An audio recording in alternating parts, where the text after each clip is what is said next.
We're live. Let's go. Okay.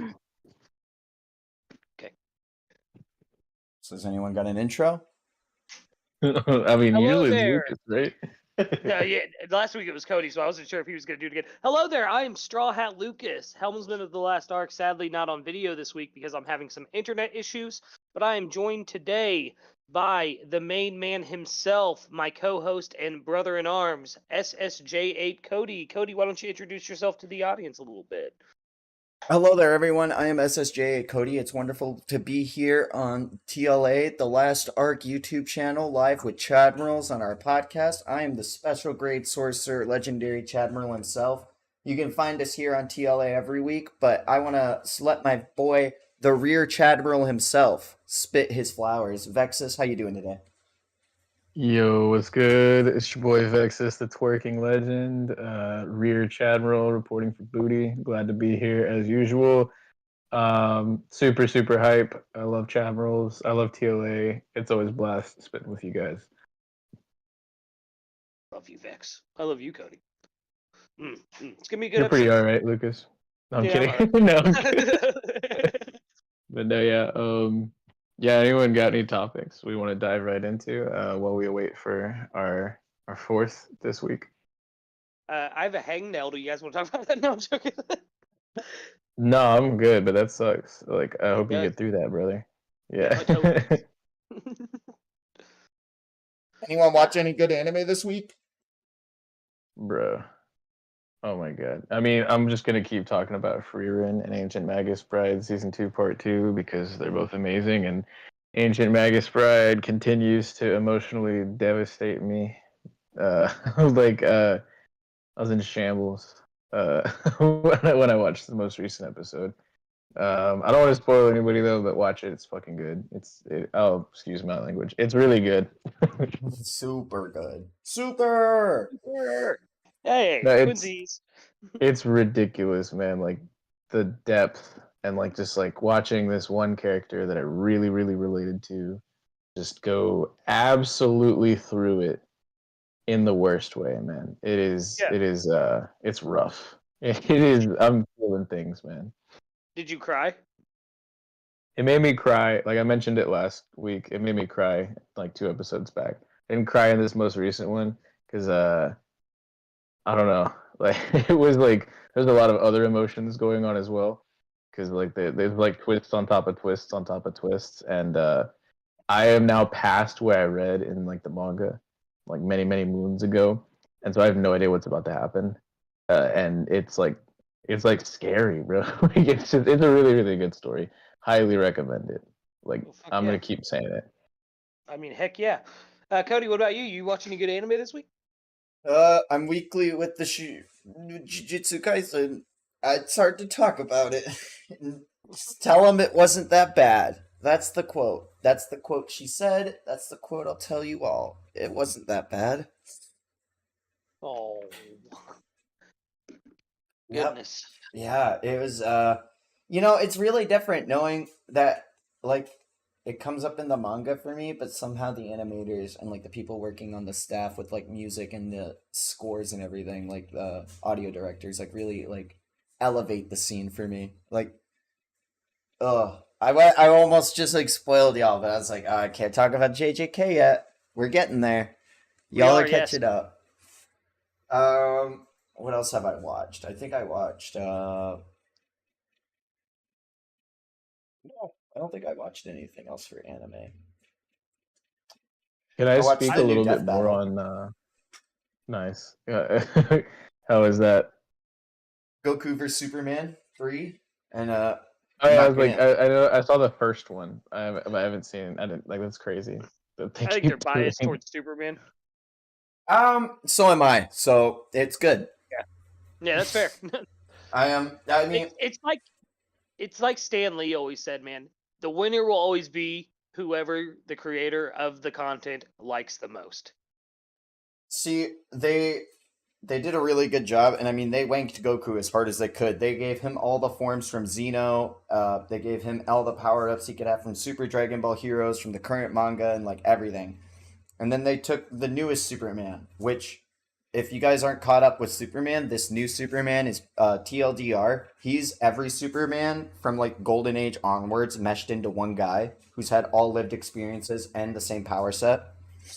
Like Superman Prime. He even has a bit of that. Yeah, like it's a whole new That's Superman. crazy. Yep, that's wild. Yeah, so that Superman and like the way they wrote Superman is like he met the challenge and like when Goku was like, "Oh, we could wish it back," and when he realized it was a world full of cardboard, like actually seeing Superman like let off all bars and being able to go almost all out against Goku was insane. Like I really liked it. It's in like the way they wrote each characters gave each one of them like their own respective like it really felt like Goku versus Superman. And I think a matchup that I'm more interested to see even more so is Sun Wukong versus Superman from Journey to the West. Yeah, from Journey to the West. That'd be sick. I always am interested in Ben 10 versus Superman or Goku because they're both aliens, right? So he could realistically take their DNA, put it inside of the Omnitrix, and become the prime form of that person. Yeah. And I've always wanted to see that go down, either in Death Battle or maybe somebody writing their own like little fanfic of it or something like that, which I'm sure there are some out there, but every time I ever read a fanfic, it just turns to smut real quick. Dojo that happens. just finished their What If saga on what if Goku Black went to the future Gohan timeline. Ooh, I like that. And it ended with Goku Black ending up to fusing with Baby Vegeta to make Baby Vegeta Black, and Beerus felt that, and it ended with Beerus Hakaiing the shit out of him. And it was like 19 parts. Like Goku Black was murking people left and right. Like I'm gonna jump through this timeline and do this. And I'm gonna jump through this timeline and do this. Like, stop it, stop it. And Beerus was like, Beerus is like, stop it. And Goku Black, it was so crazy because in like the last 2 minutes when he realizes he's lost, he's like, that's fine. I'll just find Shin and wipe him out. Where's Shin? Where is his key? And Beerus is like, oh, this timeline's different. It's GT. That means he's still fused with Kibito. And that means his key signature is different. You dummy. Hakai. And he's like, no! And I was like, yes! No more murking! It's over! It's over! You can't hurt anyone ever again! I might have to check that out because Goku Black's one of my favorite villains in all of Dragon Ball. What's really cool about Hyurin Jutsu is he's actually an animator for Death Battle and does a lot of like pixel animation on what if battles and sagas. I really like the way they do fights and like the way they expedition the characters and have their own in-universe lore. Sorry to simp over them. No, you're good, brother. You're good. Simple way. I do have a question for you guys, but first I'm going to tell you what I watched this week. I didn't get the chance to watch any anime. I've been pretty busy this week, but I did watch the whole new season of Big Mouth. And it was pretty good. Like I laughed quite a few times during it. So that's a. You also watched Doctor Who specials, which I'm jealous of, but I'm not there yet, so don't talk about it. I'm not going to spoil them. But like I said, man, the first episode was maybe like a 7, 8 out of 10, but that second one, 1,000 out of 10, 1,000 out of 10, and this next one's probably going to be even higher than that. Crazy. Yeah, I'm not like a super duper big fan of Big Mouth. My wife got me into it. My wife. But I appreciate the comedic writing of it, and I'm a pretty big Nick Kroll and John Mulaney fan, if I'm honest. So yeah, the writing this season was really good. But I do have a question. Oh, sorry. Some of Nick Kroll's characters, like in his stand-up, like Bobby Bottle Service and Fabrice. Bobby Bottle Service. He said it's like a platonic shift. For those of you who aren't sure what a platonic shift is, it's when one part of the earth and another part of the earth brush up on each other. It's like, oh, maybe we should just stay friends. It was like, no, I bought you dinner. Let's do this. Like, and then Fabrice is the name so nice. You have to say it again. You have to say it again. But I was never big into Big Mouth. Like, I love John Mulaney though. I love John Mulaney. John Mulaney. Oh my God. Why would you do this? I have a somewhat decent John Mulaney impression. Not bad. What up, J-Rod? Brother of the shipwright. Ooh, our podcasts are clashing tonight, bro. I saw you guys are going on tonight since you guys couldn't do it tomorrow, but that's okay. No, I was talking about the shipwrights brother, not John Sherrod. Oh, okay. Gerard. I thought he said Jay Sherrod. That's my bad.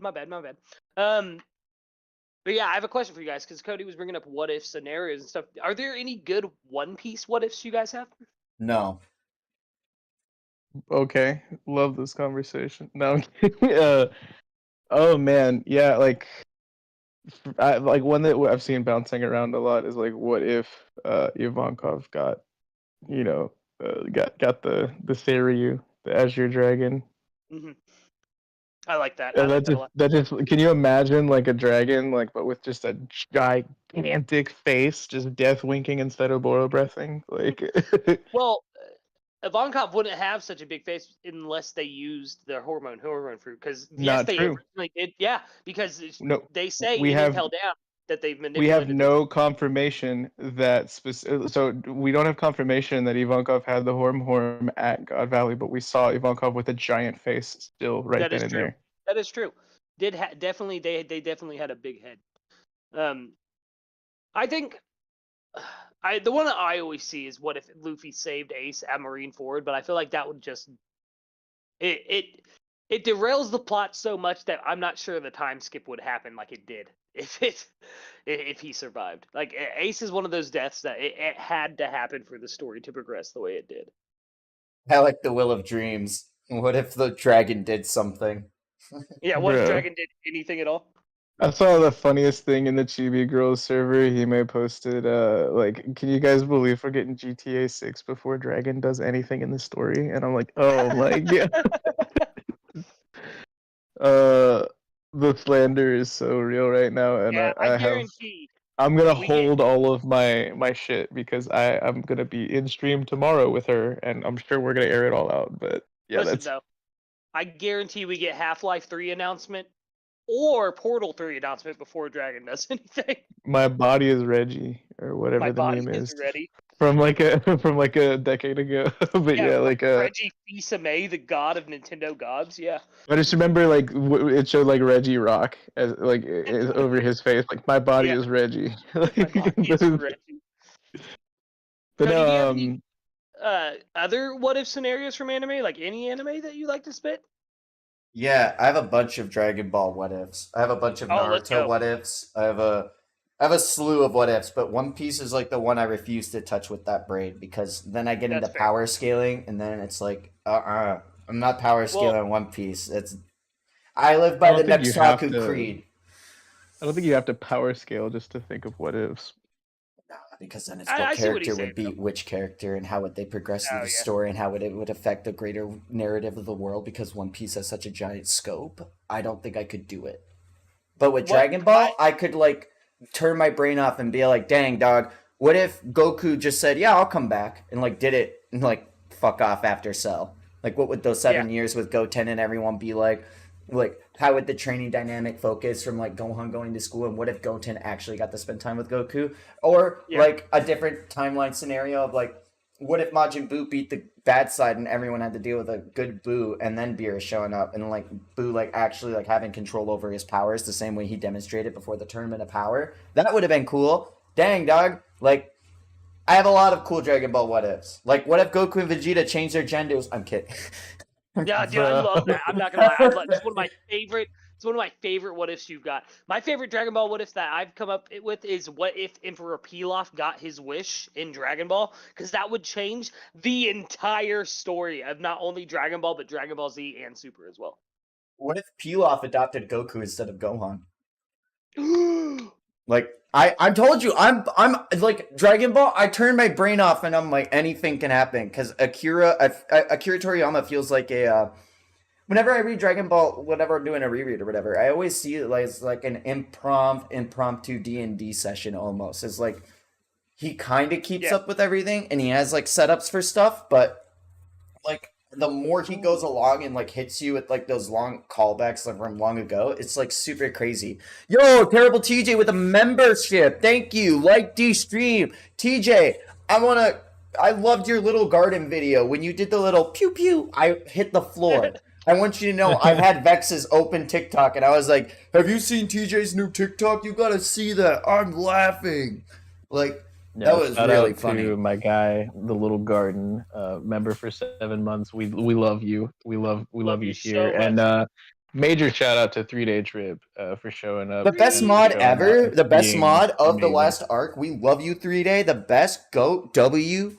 If you turn the 3 She's like in 3-Day she's like sideways, it's a W for W 3-Day. she's like the best mod inside and outside of the last arc as well, because this lady carries a wrench everywhere she goes. I feel like I'm trying to pop off in the Chibi Girls server because we're streaming with He-Man tomorrow, and like I remember I was like, yo, can I get the Buggy Church like a roll? And then the 3 days in there already modded up, and she's like, I got you, and I'm like, damn. 3-Day Listen, everywhere. Like I may steer the ship as the shipwright, but she's the one that like charts the course for us, y'all.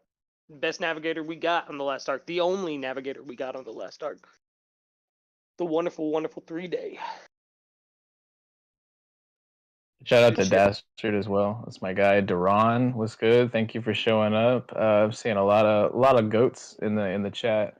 Dude, Chadmirals always brings the goats to the chat. You just wait. When you all need a hollow purple, I'm your guy. I'm the special grade. And y'all need to know if someone would win. Just know, nah, I'd win. Bro, oh my god. I had another what if that I forgot what it was. And I'm trying to think about it right What now. if Vexyz remembered what his what if was? Crazy. No, I was thinking like, what if Yajirobe didn't stack up when he did and save the whole planet? You know, I had a One Piece one, and I'm just trying to riff.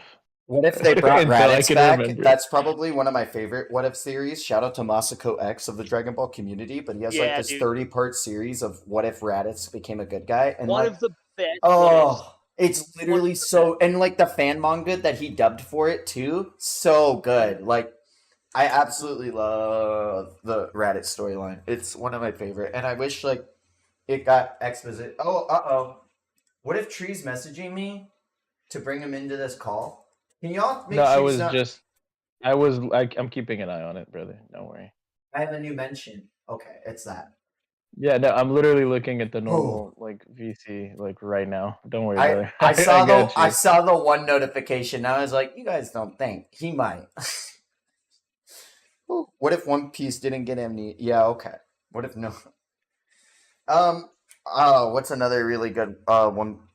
Dragon Ball theories. I've had like, what if from Dragon Ball Z Budokai 2, I always thought like, what if Tien and Yamcha learned the fusion dance and like tried to like increase their own power by like exceeding human expectation that way and learning about like how much stronger they could be by breaking that skill ceiling on like fusing. That would be cool. The same way like Goku adapted to Super Saiyan God by reaching that new ceiling, I think Tien and Yamcha could break through their own ceiling by like feeling the power of a fused being. It would be cool. Dude, I hate how bad Toriyama did Yamcha, bro. Like, Yamcha! Talk about Tien! At least Yamcha has a fucking career! Oh, don't you ever! Oh, hold on though, dude. Dude, Tien has a whole fucking dojo and is teaching the next generation. And they went to go pick Master Roshi instead of Tien. Yeah. Tien wasn't even a thought. They thought of Yamcha before they thought of Tien. Dragon Ball goes out of their way to hate him, and it's stupid. He's so cool. Like, him and Yamcha definitely have the most wasted potential of characters. Him and the Majin Buu saga just getting kicked by the lower half of Buu tanks? I'm sorry, dude. But Toriyama, shut the fuck up. Put your fucking pen down. Leave my fucking boy. You know what? Oh, he survived the human extinction. I fucking hope so. Like, ooh. Dude, but let's be real. He has one of the best moments in the Cell saga. When when he co-hosts to a like second form Cell and like tells A-Team, blow yourself up or get out of here. I don't care. Like, yeah, cold. And his shoulder. Yeah, if the doctor says if your shoulders get any bigger, I know. Yeah, I know. Tien is literally my favorite Dragon Ball character. 10 toes down. I'll stand on that. Like, Tien's No. He has If- one of the best introductions to a character in Dragon Ball. Like him fighting Goku in the tournament and then using that fight for Goku to make him realize like the error of his ways and shit. Not even that, but like, if we're not counting fusion characters, Tien's my favorite. But if we count fusions as their own thing, Gogeta's mine. Gotenks, yeah. Gogeta. What? Bro, what? What? Hold on. We can unpack that in a second. But Tien actually using his battle, like, with Master Roshi as Jackie Chun and like having to like exceed his older master at the 23rd World Martial Arts Tournament and having to fight Tao Pai Pai, that is one of the coolest fights ever. And then when Goku when he makes Goku take off his weighted gi and he's like, "Man, Tien, you really have gotten stronger." Like, oh, it's so good. Oh, Tien's my gold. Tien is one of the best villains too. He's literally the original Vegeta arc. Like, Yeah. the best. Legitimately. The best. Well, you could argue that Yamcha was too, but his villain phase literally lasted. Was like just him being pervy. Yamcha's villain phase was a Sanji phase. Sorry, like Mountain Bandit, I highly doubt it. You were just trying to get at Bulma, you weirdo. Oh. You weirdo. Yeah, but do you remember Yamcha in Dragon Ball Evolution? Oh my god. Ban him. Somebody mute this man's mic. Please. Tien's literally that guy. Oh. Tien is so freaking cool. It is such a fucking shame what they did to his character. And just to sideline him so bad. And then at the one moment where they're supposed to give every Dragon Ball character, including Krillin, something to do, mind you, they had already written off Majin Buu and the fan base exploded. We exploded with how bad we were that Majin Buu got written off. Were we happy that we got Frieza? Yes. Were we upset that Majin Buu got written the fuck out? Fuck yes. But like, to give Tien self-sacrifice without using like anything, like to give Krillin, oh, this is a really big solar flare. Like, you wasted the one moment you had to give shine to every other character in the series for cool Dragon Ball callbacks, and you didn't. Dragon Ball, I'm very passionate. Oh, same. Like, I That's hate the how whole much point the fan of base... the Xenoverse games is to explain like all these alternate like timelines and like tie them together, like because they did a kind of shitty job like the first time around. Like Xenoverse 2 is so good, man. When like the original Goku shows up to help your CAC, your create a character, CAC. Nice. That's what that's what it's called in the community. We call it CACs. But when he I had to say it. Like... it is. But when Goku, like the OG, like because throughout the game you have to go through all different shards in history, and Goku would always find a way to help you. But when the OG shows up, he's like, "Hey, it's me for real this time," and he immediately goes 3. It was like, Yeah, but I always get mad about how much like the fan base shits on Krillin. It's like, dude's the strongest human, confirmed, the strongest fucking human on planet Earth, and you can't put respect on his name. Dude has a full-time fucking job, defends the Earth, has a beautiful family, and you can't fucking put respect on his name. There it is, and that's why I'm also mad. Look, Krillin's canonically the strongest human, being a fucking like dog of the fucking police force, ACAB. Like, but Tien runs his own dojo and is weaker than him. Tien upkeeps with his own training and strives to be better than himself and training others to see that way of life. And he's weaker than Krillin being a cop? ACAB. I like Krillin as a character more than Tien, Cody. I'm sorry. I just do. But it's because I had so much more time with Krillin before Tien came in. And plus, let's be real. Krillin just got that Riz. Yeah, he's got that Riz. And not only that, but dude, his death in Dragon Ball when Trombone... No, it's not Trombone. Or, is it Tambourine or Trombone that kills him at the tournament? But, like, that death, dude, was just so fucking good. And I know they kind of redid it with Frieza, but, like, that was the first time it happened. And it's insane. Like, Goku and his little baby buddy Krillin laying on the fucking floor lifeless, and Goku's just losing his rage, and Roshi's like, "You gotta calm down, Goku." But Goku ain't hearing it. He ain't hearing it. DQ is ready to be swapped over here, boys. Holy smokes, I'm gonna do Chestnut that. Tanuki in chat? Oh my Yeah, I'm gonna goodness. switch him in just a second, but I gotta plug Chestnut's server and links really quick. There we go. Shout out. What's Love good, you. you?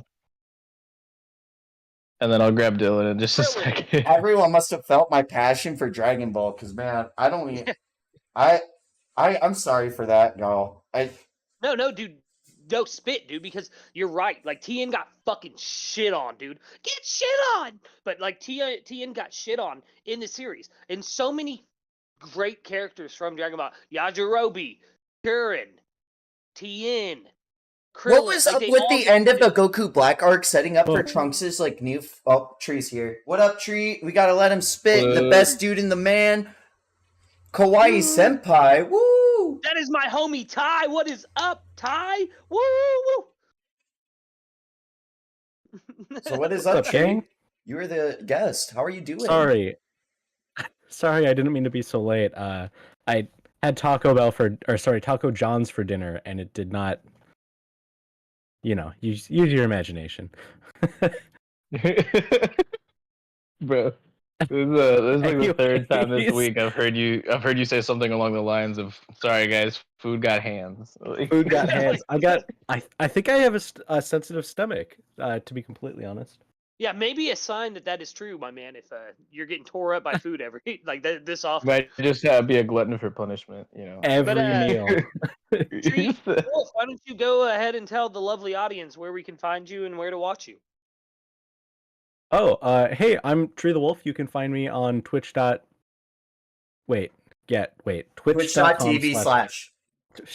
Shit. Yeah, there. TreeTheWolf, that's my username. It's also on TikTok and Twitter. Those are my main things. I'm most responsive on Discord, though, if y'all want to bother me there. Whoop, whoop, We're gang, about to gang. grab the gang link as well in just a second, because 3 days cooking up a wonderful lasagna, as she told me in the chat. So I'm on link duty right now. Give me just a second. I'll plug that in the chat as well. I love But lasagna. yeah, Real G's you move better- in silence, like the G in lasagna. That's right. In 3 days, you better box up some of that lasagna and send it my way. I don't know how you're gonna mail me lasagna, but I want you to figure it out.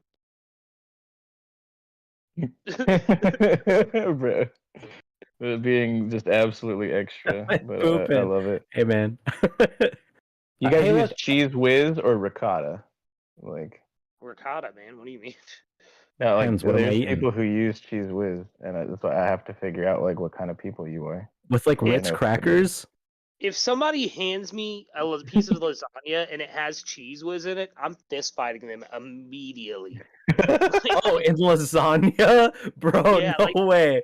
That That's you what I'm gotta be saying. I messing promise with you, me. it's a thing. Like my father was like, "Let me teach you how to make lasagna," and it was just like it still slaps. I'm not gonna get you on, but it's not like I can't consider it like lasagna. It's just like some other pasta bake. Sorry, I have with to call some- out Dastard Dan, but gnomes aren't silent because gnomes haven't been silent since Keemstar came to YouTube. Heyo! Oh Oh, my Jesus. but somebody said we keep talking about lasagna, and I'm surprised that nobody's brought up bitch lasagna. No, just saying. Or what about Chris Pratt as Really? Garfield? The goat? Garfield, my The The goat? goat. Yeah, I also heard he's playing Dante in the next Netflix Devil May Cry. No, And Virgil. No. Lucas, please. No, He said, "Lucas, somebody mute this man. Like, yeah, like oh my goodness. never mute me." But no. Like, yeah, like my dad was showing me like all of the. He's like, first you get ground turkey, and then you get these pre-baked noodles, and you get some Prego, and you add a bunch of water to it, and then the cheese whiz, and I'm just like, what? Mm. Like, Yeah, I would've- there's so many things wrong with all of this. That's so cursed, bro. No way you're putting cheese with. Like, I was gonna say, cheese whiz is good with like Ritz crackers, and then I think I draw the line there with anything else. Like, Listen, I have my to dad make my made own Billy bread steak. sauce with Italian sausage, or I'm not eating that lasagna. For real. For real, for You real. gotta say it right. You gotta say Italian. You gotta No, say I Italian don't. sausage. I'm a damn you, Vex. I'm American and proud, and I will proudly say it. Italian. Yeah, but you're like met you're the guy who won the best voices award, like in our D&D awards. You gotta Hey, flex Mama that. Mia, it's a little pizza. Forget about it. You go to Diet.me, go to Big Gooba Goo, forget about it. Gabagool. Yeah, you gotta hit him with the gabagools. You know. Hold on. You come to my house, asking me from some of my pepperoni, some of my tortellini. You come here asking me for a favor on the day of my daughter's wedding. I'll tell you what, guy, I like you. You a funny guy. I'm gonna give you two sausages. The best part is the face. You got to make the face to get the voice out. You really did. I can't. Well, you you come to my house talking to me like you act like you know something. You let me tell you something. Forget about it. want some of this tiramisu? I get it. Tiramisu doesn't have a coffee in it. Let me tell you something, couple.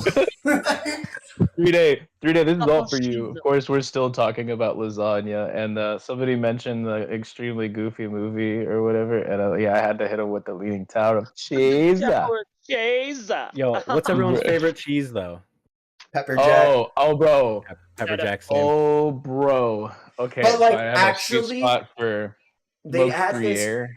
They had this old Land of Lakes Ooh. cheese from Oh, Wisconsin yeah, my called man. white pepper cheese that was like white queso with like pieces of jalapeno sliced in it, and it was like it melted just perfectly in slices. It was so good. I got it cut from my That's deli just pepper every day. jack. No, it's So- white pepper queso with like you're not Queso means understand. cheese. What? God, you just don't No, get but it. there's Who worked in the it's deli? original thing. I get what he's saying. Like, because yeah, there are like differences between like the moistures in cheeses and things like that. And there's a difference between a cheese curd and like a cheese wheel and a cheese block. And like I get it. There's soft cheeses, there's hard cheeses, white cheeses, yellow cheeses, melting cheeses. There's savory cheeses. There's aged You're preaching, cheeses. dude. Before Cody moved, I've moved since, so I feel okay saying it. We lived in Wisconsin, the cheese state. So like you're preaching to when the you choir, say brother. like what's your favorite cheese, like you gotta give me like paint me a picture. What is the evening? What is the occasion? And then I will give you an gotta eat answer. it, Am and it's gotta make am my I like tummy at a hurt. wine place because Spicy. I'm gonna have like Nah, some man. camembert You do with some you do a- caramelized apples?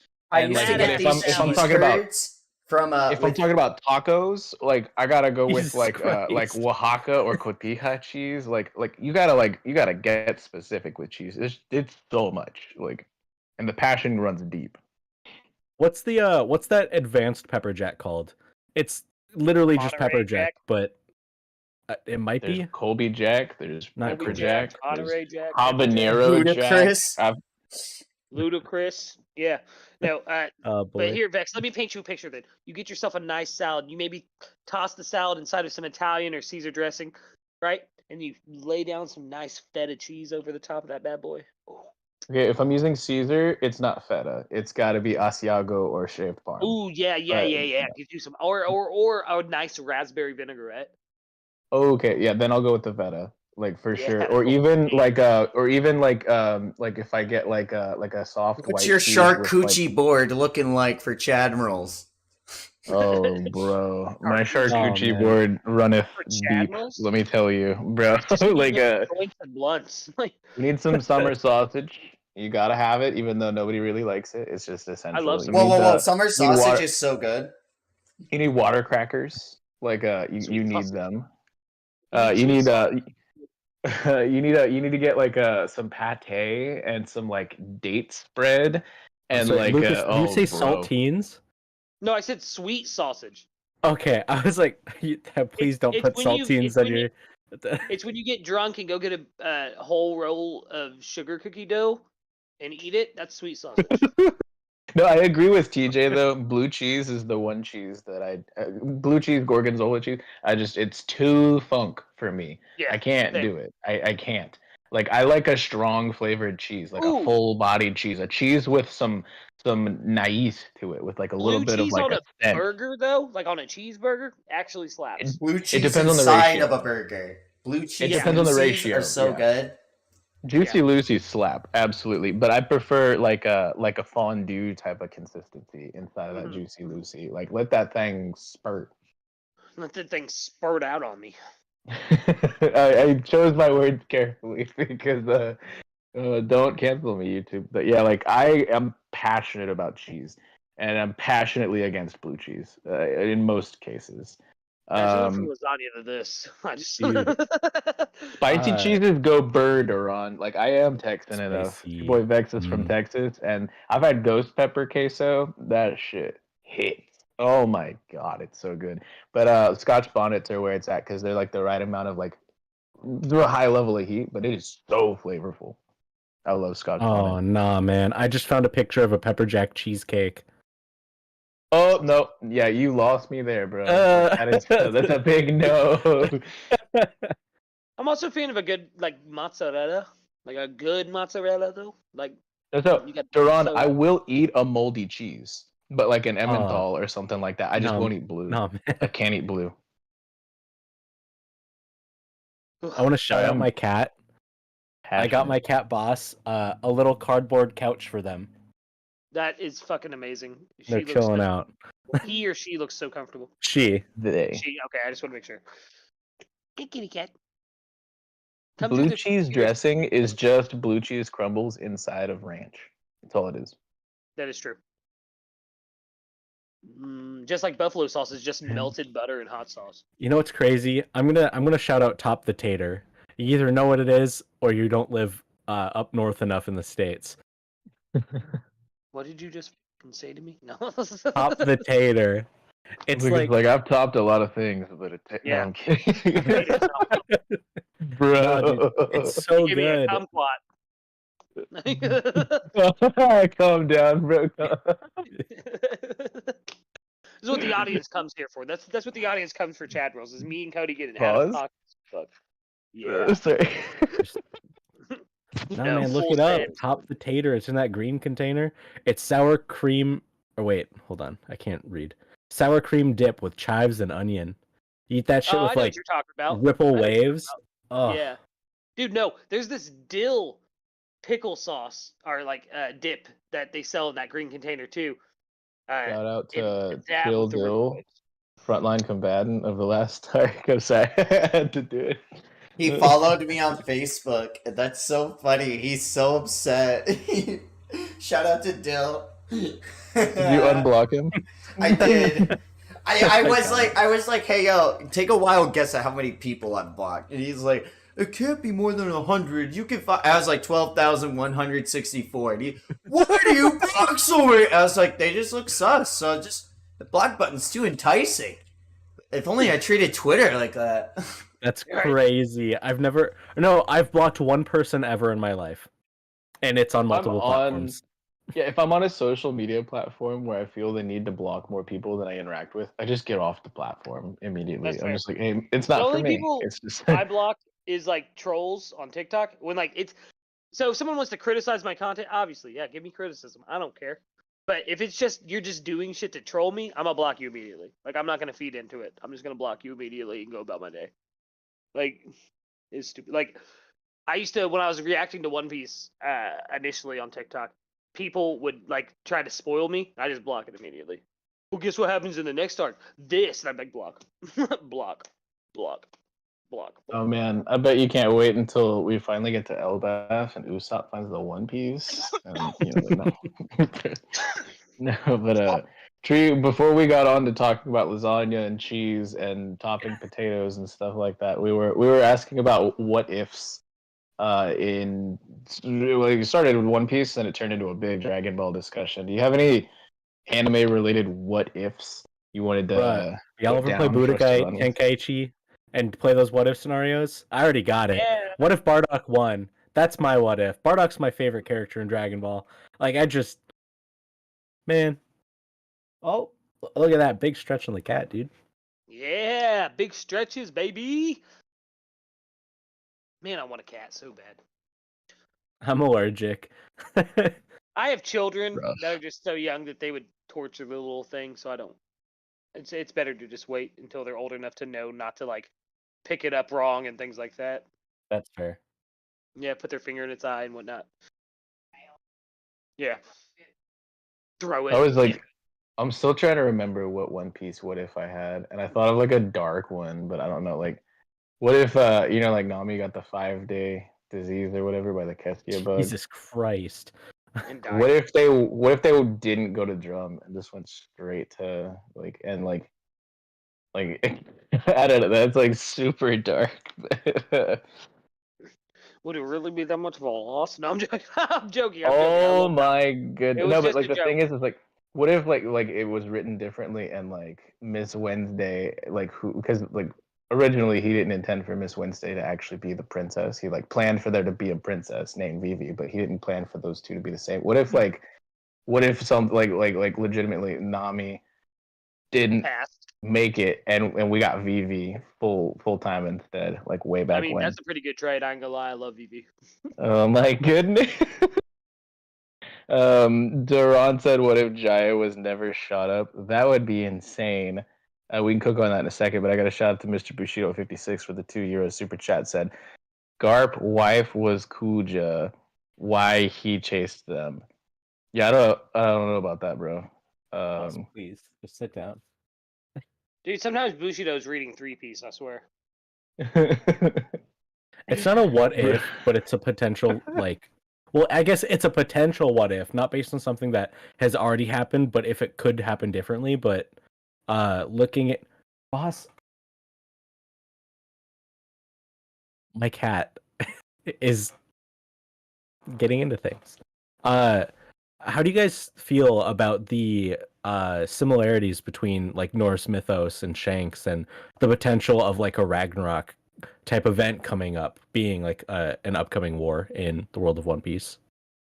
I think Oh it's yeah, imminent. definitely. Yeah, I and think it's like imminent. the whole like relationship or the connection like to like the tier, like Yep. TYR, like that, like, and like how he like, I'm probably gonna butcher it by paraphrasing, but he like Fenrir, like who was like the side hand to Odin, was like literally was like bit his arm off because he was like it's there's a lot there, like tying him to like tiers specifically, It's talking about Shanks and seeing Yeah. him like we all speculated he had ties to Elbath, but finally getting that confirmed in what was it 1079, like it's crazy how much it's like kind of setting up, and then the red line being like Jormungandr and like what's the Nidhogg, and like if there is like a sky bridge, like Ooh. the like people are talking see about like the summit of High West is the other thing that they mentioned when in you say Skypiea What as to did you how to say? get The to the red White wall was Sea. Jormungandr?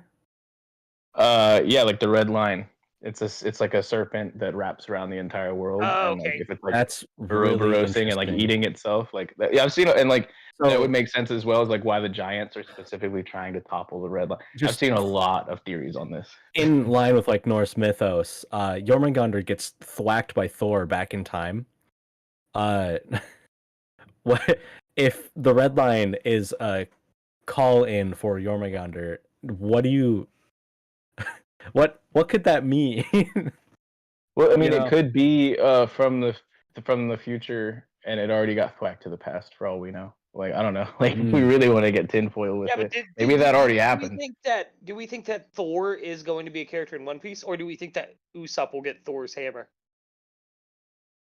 I would rather him get Odin's spear, the one that never misses. Shout out to Ragnar, aka Lord Vegeta, for putting me on that. But the what Gungear, like or if both, like or if Oda does like a bit of like the syncretism, that's Tachi's favorite word. But Oda like likes to meld like multiple concepts together. So what if he gets a hammer that weighs like and only the pure of heart can like lift it up and shit like that, but also it's like part spear that never misses, and it's like an I like amalgamation of that Gungnir and because Mjolnir.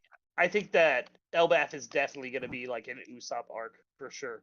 I think Shout out to Smokey, Grand Line Yeah. Bound in the chat. I don't know who 4 is. I'm just gonna assume you were talking about 3-Day, and you meant to put 3. like, but yeah, that's our doctor and our emergency food supply. Smoky Chopper.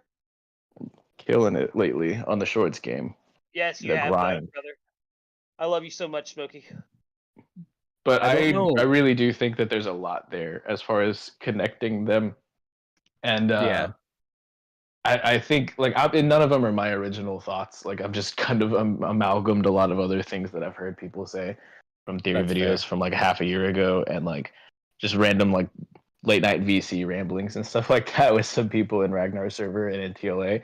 Join the Like, TLA server, but I forget who I was talking to about it. They brought up the fact that Nami could potentially be a stand-in for Thor, and we were discussing like if Nami and like controlling the weather and Mjolnir, stuff like that. And I brought up the fact that Thor in Norse mythology, he is without Mjolnir for a while, and he borrows a staff from another god, and it's just more like in line with Nami having a staff, JJ. like cross-dressing, which I believe Nami did.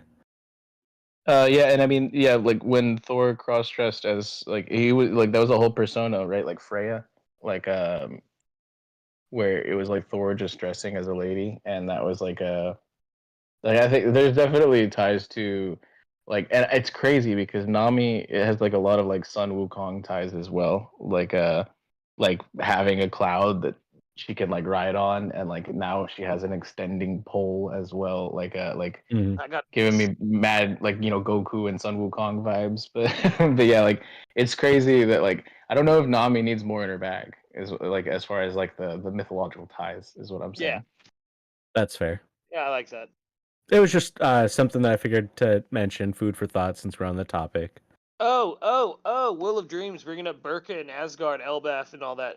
I agree. I think that the two Birkins that we know of in the story. Did we for shout out sure- Mr. Bushido's €2 super chat for Shiki and Wang Ji and Elbeth? No, not yet. Just saw it, both. I Yeah, do think Shiki will be coming back into the story soon. If I not, need we're gonna learn Shiki. exactly what happened to Yeah, come back. but I think Wang Ji is off screen. Like I think it's just kind of like unofficially confirmed at this point. Like I know Yeah, it's a he's weird dead. term, but yeah, I think he's just off screened. I'm not sure how we're gonna get anything from him because he was at Hachinosu, and if he's not there now, Ooh! what happened? Yeah, Will of Dreams, another shout out for you, brother. If Aruj dies, I want Usopp to get his fruit, making the beatings Usopp gets make him stronger. A giant who can lift a 10-ton hammer. I love that, dude. Yes. Lunarians are dark elves. We got dwarves. Hey, Ooh, okay. okay. That's actually great. Yeah, you're cooking tonight, Will of Yeah, Dreams, like as Will. usual. That's You crazy. cooking. Chat goated as usual. We love Yes. you all. Cody, what are you expecting in Elbaf, brother?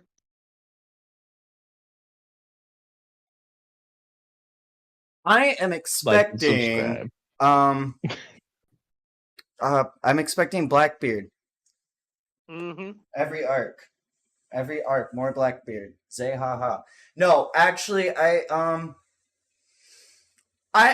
want to say I think it's gonna be an Usopp arc, but like, I don't want to get canceled. It's gonna be an Usopp arc. It's alright. No. Say what you need to say, baby.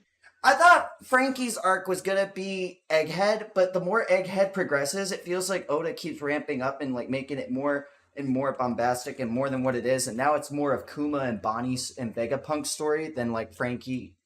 So like I thought Frankie and Vegapunk's thing was gonna be a huge thing, and Oda could definitely subvert us with like a whole other side story and just like Usopp gets like a couple chapters. Like it's See, not I going to think- be like a super Usopp focused arc. I just don't see that Yeah. happening with the end of the series so close. I think they're gonna do the Usopp arc, but I think that the Frankie and Vegapunk stuff that we're all expecting will be a side arc in Elbaf. I think they will be working on the Sunny together in Elbaf, and that's where we'll get the Frankie lore that we've all been craving so much. I feel my like hope Frankie is has gotten the least My- amount of love. yeah. Well, my hope is that I know a lot of people were saying like death flags for Vegapunk, all throughout like the whole Egghead arc where we were still on Egghead. But my hope is that Vegapunk does in fact accompany them, and then Frankie can still get his Egghead relevant, like plot development just at Elbaf instead. You know what I mean? Yeah. Like it's not too late yet until Or even on the way to Elbaf, like if we get a nice little chunk of like maybe 2-3 chapters in between Elbath and Egghead, like a post Egghead arc. It could be Yeah. something like that even. Because we haven't had like a post arc in a while. Like we didn't get a post Whole Cake Island, we didn't get a post Wano, we didn't get a post. You know what I mean? Like, and post arcs were huge in the pre-time skip. So I definitely think there's some story beats that Oda is going to have to condense to maybe SBS, like Zoro's backstory and his family lineage and things like that. But Rip. I think, yeah, rip indeed. But I think he will still get those. I don't think it's a rip. I don't honestly. either. I don't think I'm it's totally mutually- fine with I'm totally fine with Zoro's stuff not getting like actual panel time. Like I don't think we actually Yeah. needed it. I'm think not it added referring to anything. that. I'm referring to it was just disappointing information. Yeah. I mean, it just all it really did was confirm what we already knew, and that's he's a descendant of Ryuma and the Shimatskis as a whole. I feel like he's learning a bit because like Wano, there were some abbreviated things, and you know that is understandable. It's huge. It's a mega arc, and I love it. And I know Cody really rides for Wano as well, and things like that. But Wano had a little bit of a bad rep at the ending there because it needed to rush up a lot of things. And I would like if he were to introduce more and more and more, it would have just been more and more and more compressed and rushed. And I felt like it would have taken away from the things that we really did need to see. So I think that, and I think Dressrosa is top 3, but I can understand a lot of people's complaints that it was very bloated and there were things that we felt like we didn't need, and like some of it could have legitimately been in SBS and we could have had more time for other things to be more fleshed out. I think he learned from that and he tried to do better with Wano. And I don't know, I'll stand by that. Like, you know, like I really think that that's it. Just to give a little bit more credence to me saying that I think whatever is going on with Frankie and whatever we're going to learn about him is like, it's going to be vital information. It will definitely happen in this story. Is just the whole thing with his wanted posters, and you could just tell, like, obviously because me and Dindon have cooked on this Frankie theory for a long time, that there's something he's planning that's very, very important for Frankie. Even if he hasn't been the main focus of the past few arcs or anything like that, or hasn't had a lot of screen time, like in Wano, he had his moments and stuff like that. But in Egghead, I've seen Frankie so much in Egghead. Like, he was impressing Dr. Vegapunk left and right and stuff like that. But I think whatever Oda is cooking up, it's definitely to do with his wanted poster. Because when Frankie wrong righted his own captain so he didn't get stepped on by thick Saturn. Exactly. Yeah, I felt that. That was great. That was amazing. That's what I'm saying. He's had some really, really, really good moments in Egghead. Him and Robin both have had really good moments in Egghead. I still can't remember my original what if.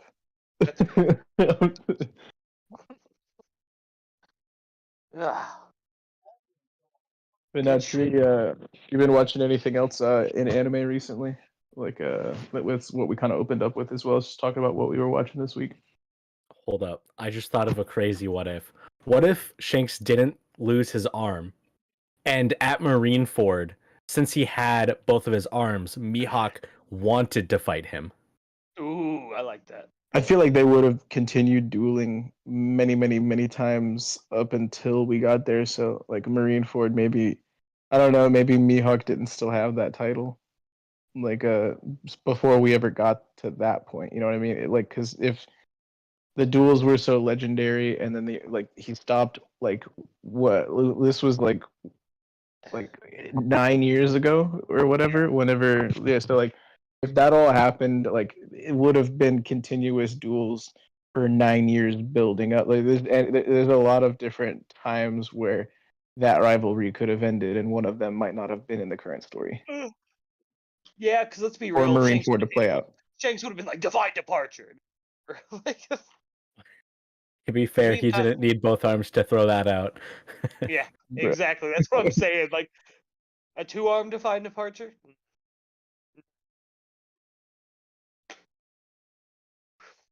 Good shit. That is a good one. I like the idea of it because I do want to see. I want to see Mihawk do more. Everybody calls him. I don't think he's a fraud or anything like that.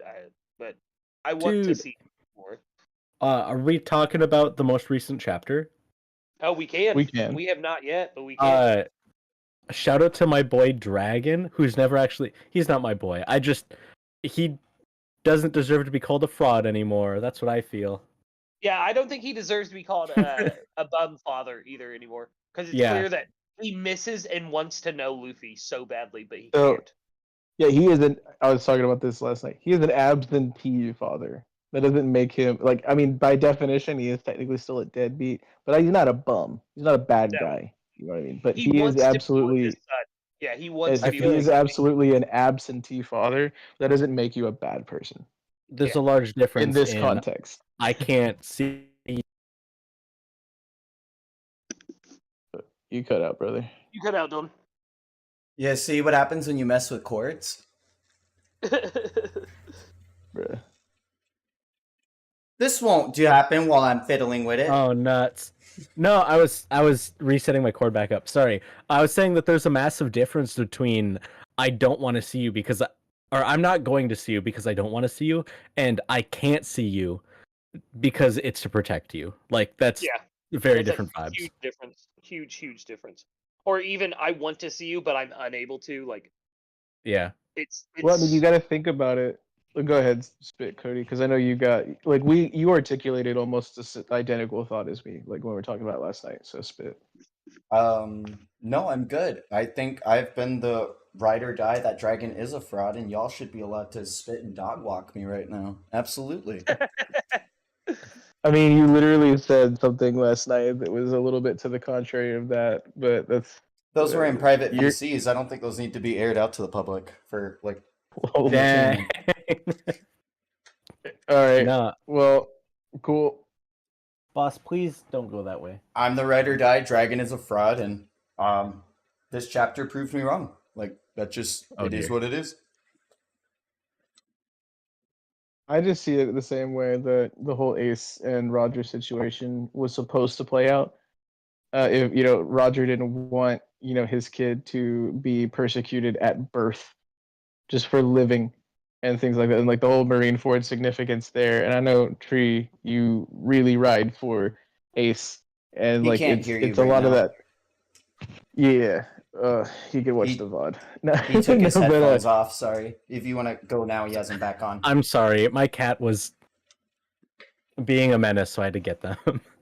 You're good. I was just talking about like the whole like connection between Dragon not wanting Luffy to live in his shadow and be persecuted just for existing at birth, like the same thing with Roger and your boy Ace.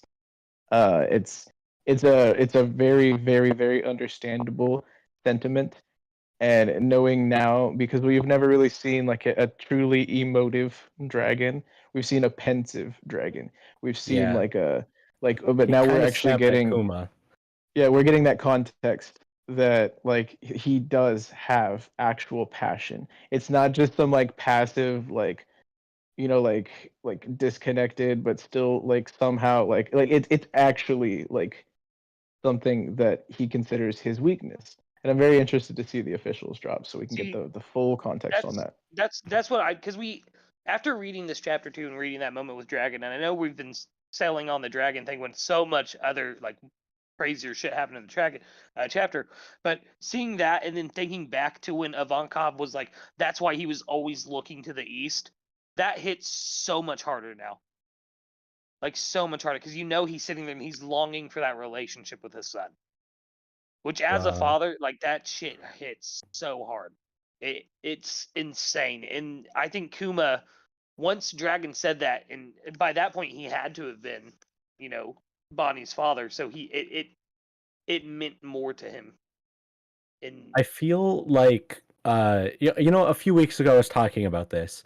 Did Kuma know about Luffy during oh my god, Sabaody?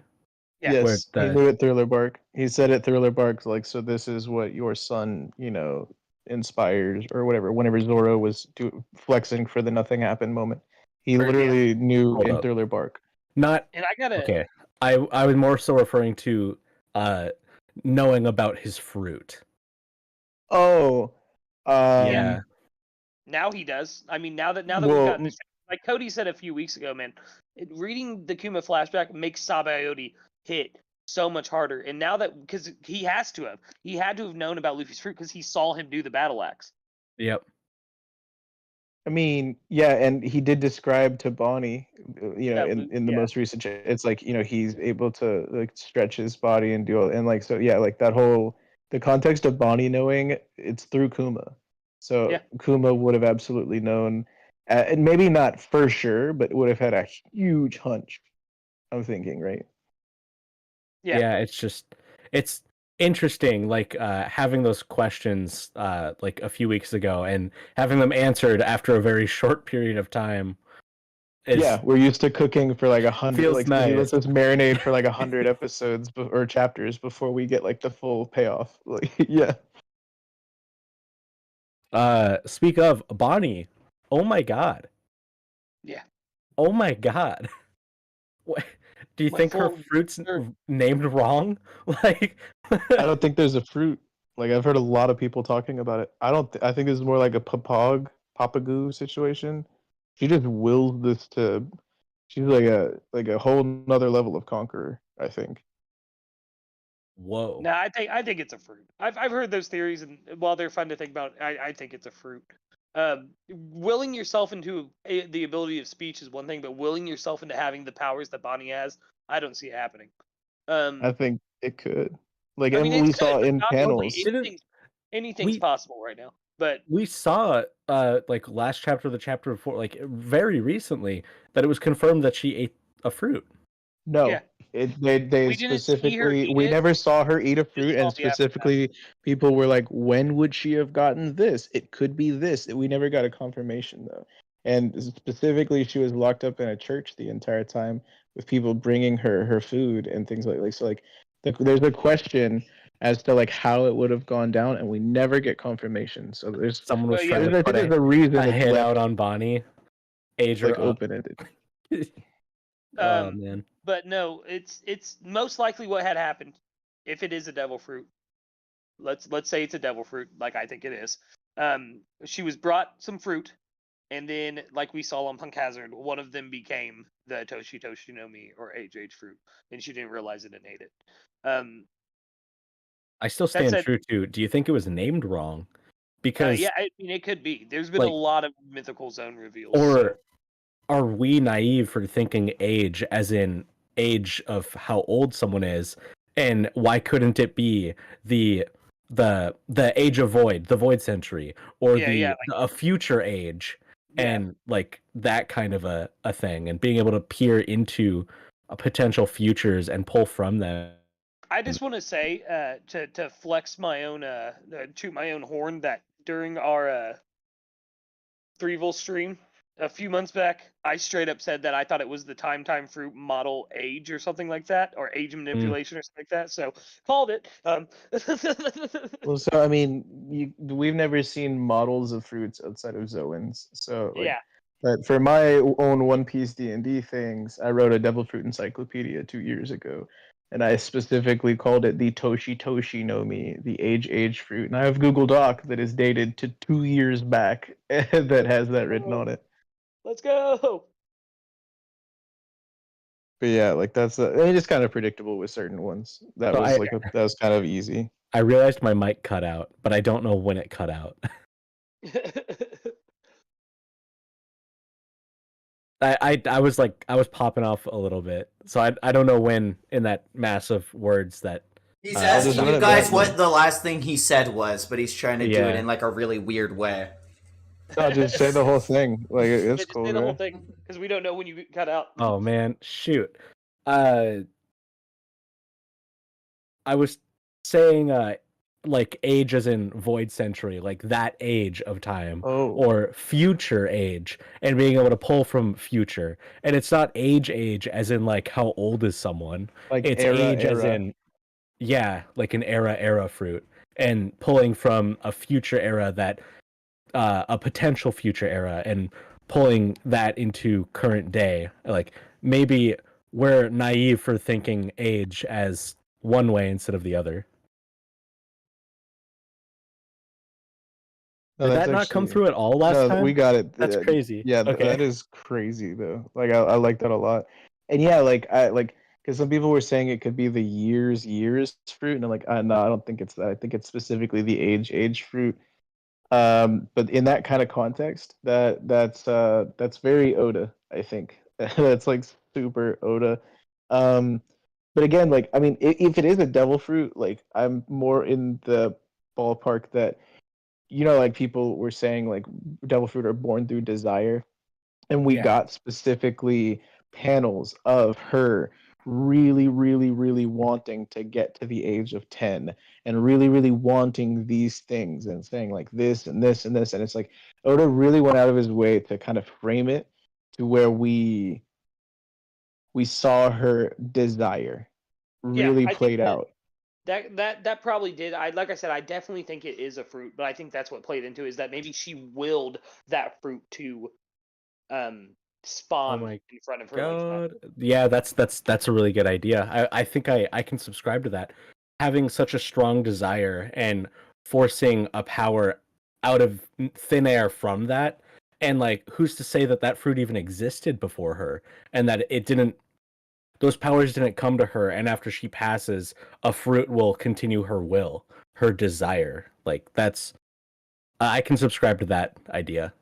I like that as well, actually. Like the idea that she's the original user of it, and that could even be why she's so proficient in it at such a young age. Like Yeah. Luffy at the age of 10 versus Bonnie at the age of 10. I think it was Tekken who said this. Bonnie's washed them. Actually, no, I think it was Joey Boy. Joey Boy, if you put 10-year-old Luffy with his fruit against 10-year-old Bonnie with her fruit, she's washing him. Like, Well, I mean, nothing. when one of them can pull out Gear 5 and the other one can't, like, Yeah, Well, like she literally. hold on though. Are you saying she can't? Because we just saw like no, I'm saying Luffy couldn't at that time. oh yeah. I was about to say. I was like, Bonnie kind of can, yeah. Like that's, dude, it's crazy. But I do really think that this might be like, and with her having questionable implied, Tenryubito like DNA and things like that, and her lineage also being worked on by specifically like Vegapunk. Like there could be something at play here that did like help lead into. I know she had it beforehand, but as far as like what it was before and now what it is, there could have been a bit of a transition there. As I don't know, I think it's interesting to think about. Like I'm not 100% sure that like I think there's a reason why he didn't show her just eating the fruit. How many times have we seen Bonnie eating in the story? Literally like hundreds, like not really, but like literally every time we see her, food is the main focus. Why not that?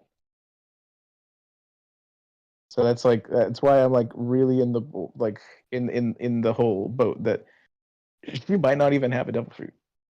Like this could be I something like completely different. I like your idea of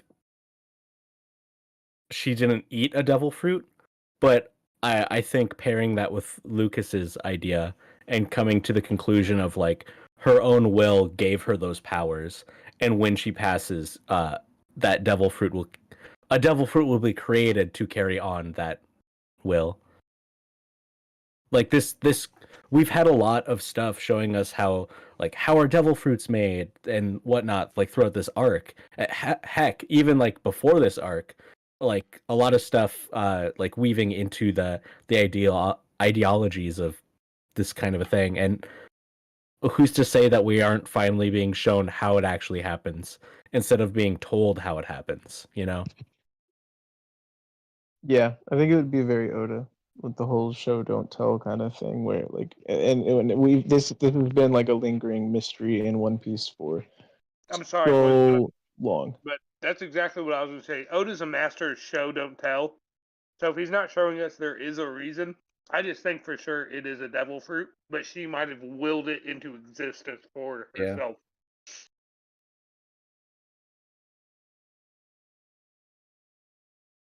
Yeah, I like that. That puts a smile on my face. I liked the like we were kind of talking about it. Like I was definitely talking about it yesterday after I read the chapter and stuff like that. Like I really like that. Like he was specifically talking about in the woods. Like this is a cool finisher, and this is like if somebody wants to take my friends away from me. And Kuma seeing that, and then like legitimately Kuma being somebody who Luffy was fully convinced was taking his friends away at Sabaody, even though there's a lot more to it now that we know, being on the other end of things. Like that moment must have been so heavy for Kuma when he was saying, like, you know, this is the last time you're gonna see me. And he saw Luffy just like punching the ground, crying, and like the little bubbles were popping. And it was just such a heavy moment for all of us. It's even heavier for Kuma knowing that he saw this, which is crazy, right? One of the last things Kuma saw. Oh, that's what I hope we're getting if we're making like 1102 predictions. Like, I don't need more Bonnie backstory, because if we get more Bonnie backstory, that kind of screams death flags to me. Yes. Yeah, I think we were discussing that in VC last night or the night before. That I'd like, please no more. I don't. Well, it's not a Bonnie flashback. It's a Kuma flashback that Bonnie was in. But we don't need to like.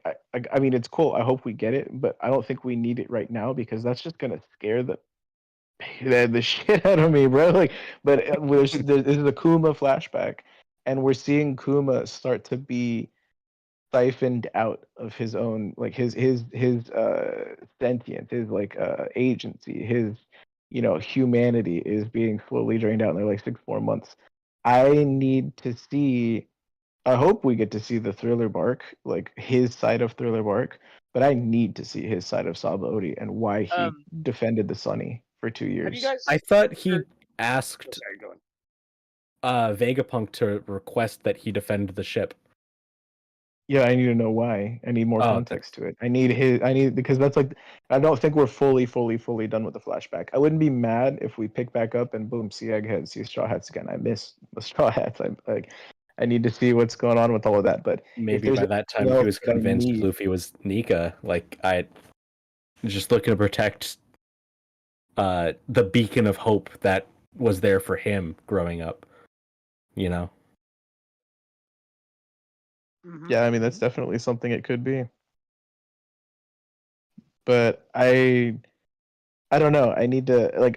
We either see that like when we go back to present day, or we see that, you know, in this flashback and then go back to. I don't think we need a full another chapter in flashback, but just like I would really like to see Kuma's perspective of Sabaody, like, before we totally, you know, close out this flashback. But like, I was convinced we were going to be done with the flashback like a couple chapters ago, so I don't know, maybe this is going to go even longer. But that's really all I feel like I need from it, right before after everything we've got. Right before the flashback started, where we left off was Bonnie kebabbing Saturn, right? And then The last thing we went we into saw was flashback. literally Saturn asking Vegapunk what order he wants everyone to die in, because he wants to make sure it hurts the most. Pretty evil. Was Bonnie safe at that point? No. Relative He was to everything that literally was going on. in Saturn's hand. Okay, that's what I was wondering, is like, if we do like keep getting backstory, but now we see it from Bonnie's perspective, and Bonnie reaching oh man, and that could branch into like showing why Kuma was at Sabaody and how they were right next to each other. Cody was right. Yeah. Yep. Damn. I know I'm right. It's hard to Damn. believe sometimes. No, I just No, like, that's what I'm saying, man. The more I we feel like I get just got Akuma's vibe checked. flashback, the more, when you said Sabaody hits way more hard, you're right, like, entirely. And that might even be why Vegapunk removed Kuma's memories right after Sabaody happened, because he broke that condition and was on the same island as Bonnie.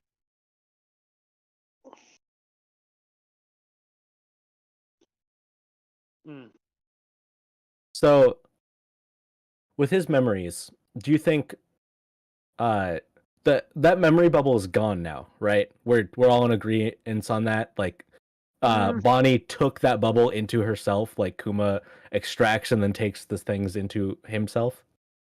I mean, we saw her passed out on the ground, and there wasn't like a memory bubble above her. So I'm assuming it either.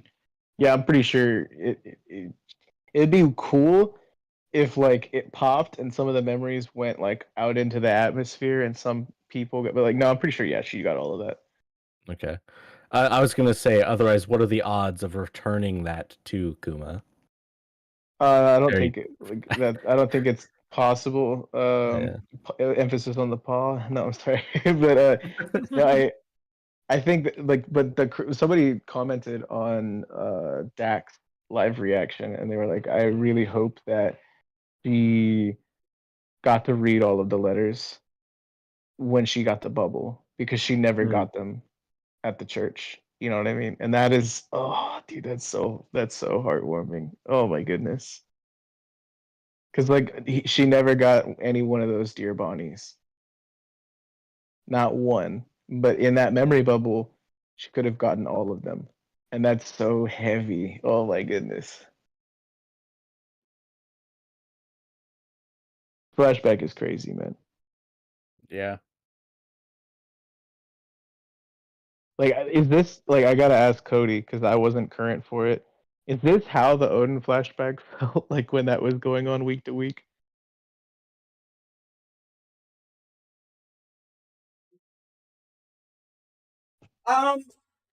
I heard you. Sorry, I was running across my house.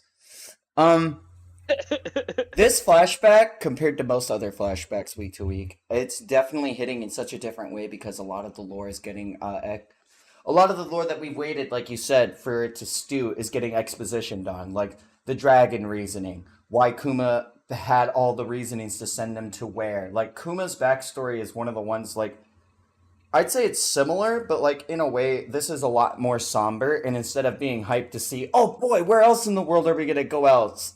Like, oh man, let it, just let him be. If that makes any sense. Yeah, but No, yeah. yeah, but I know you're Alright.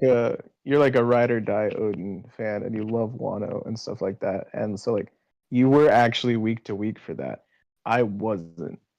So like is like each of these chapters that drop where we just keep getting like is this like how that was like because like I really wish I got into One Piece earlier if it's been like or is Egghead just kind of just straight built different because like Egghead's built I different. The community loves this flashback. When the flashback happened for Wano, everybody groaned because Wano was made just that much longer, and everybody started shitting that we got a flashback right before the big final fight. Like nobody liked the Wano Odin flashback as it was coming out week to week, and that's like why I'm such a ride or die because it literally like I was the outlier, and it turned me from being an Odin hater to the #1 Odin simp ever. Like, Whoa.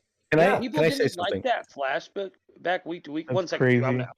Cody, yeah, that's crazy to me because obviously I experienced it different because I got to read it all at once.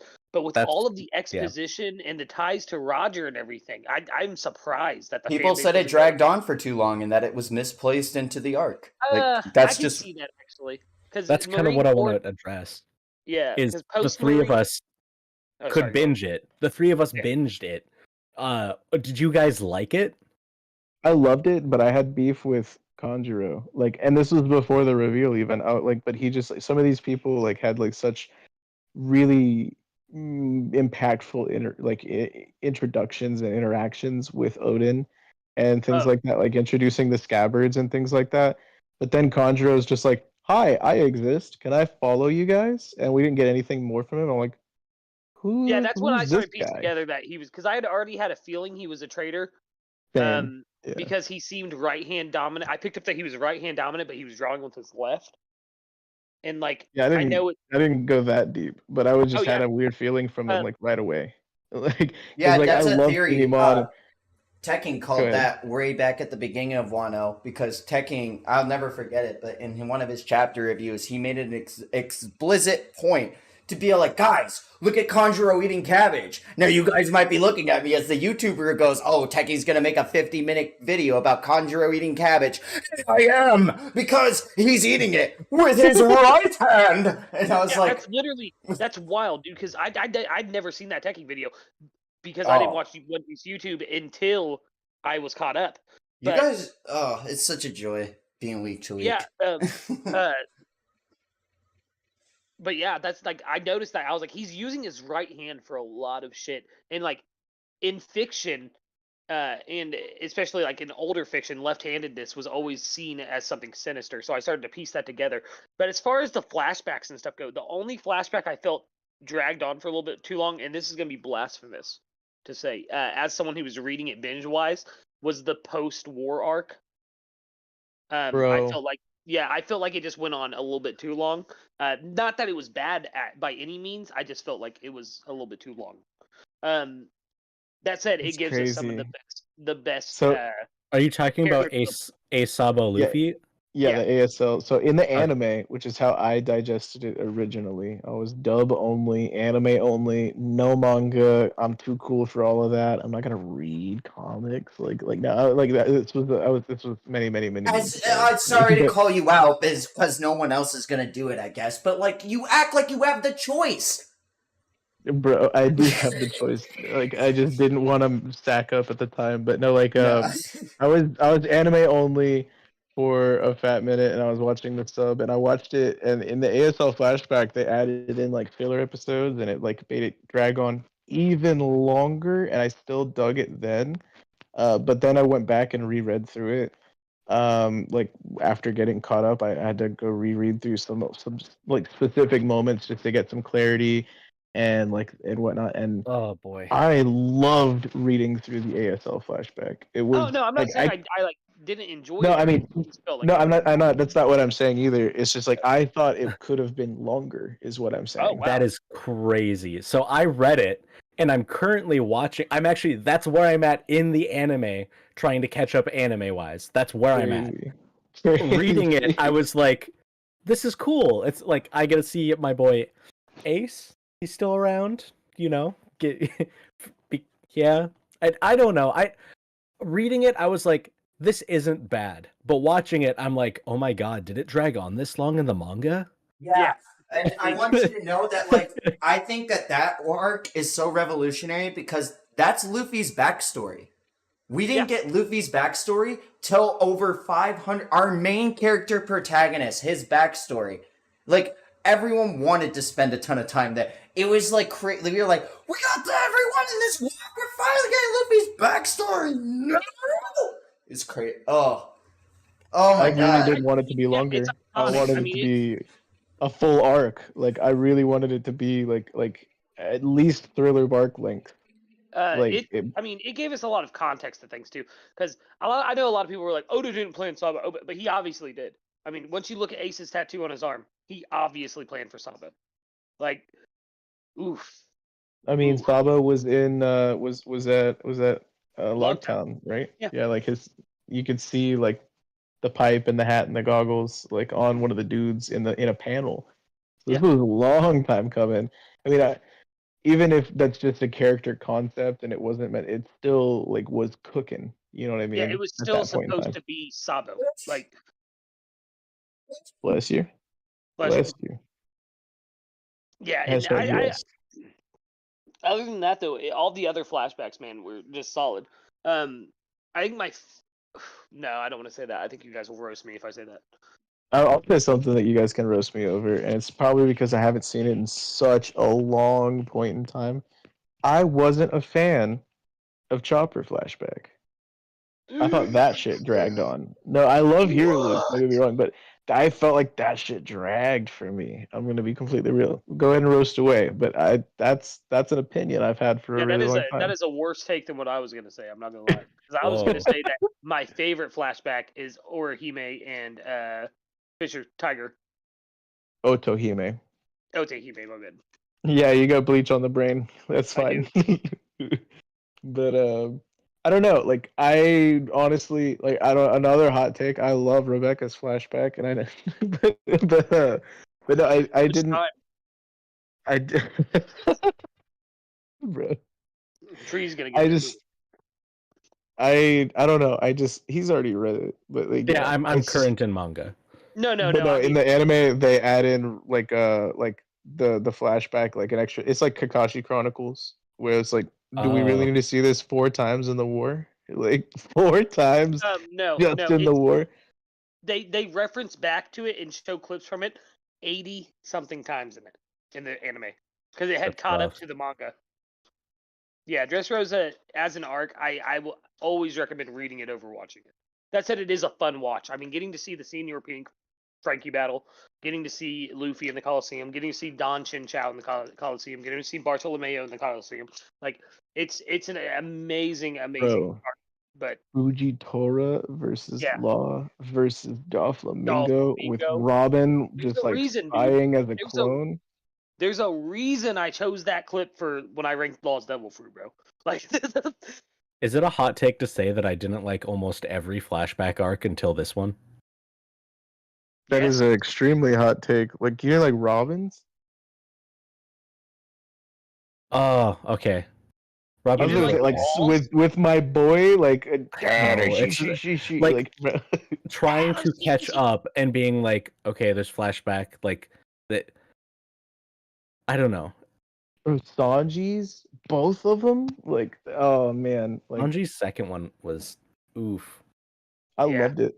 Reiju Oof. is one of my favorite characters in all of One Piece. Dude, because I'm not gonna lie, and I know this is a hot take. Sanji's like one of my least favorite Straw Hats. Like I love all of the Straw Hats, but he's like low on my list. And then I watched Whole Cake Island, which I know I gave it a bad ranking when I ranked all the arcs, but oh, that fucking flashback, him in the Iron Mask, man, just oh my god, the pain in my Brook? soul.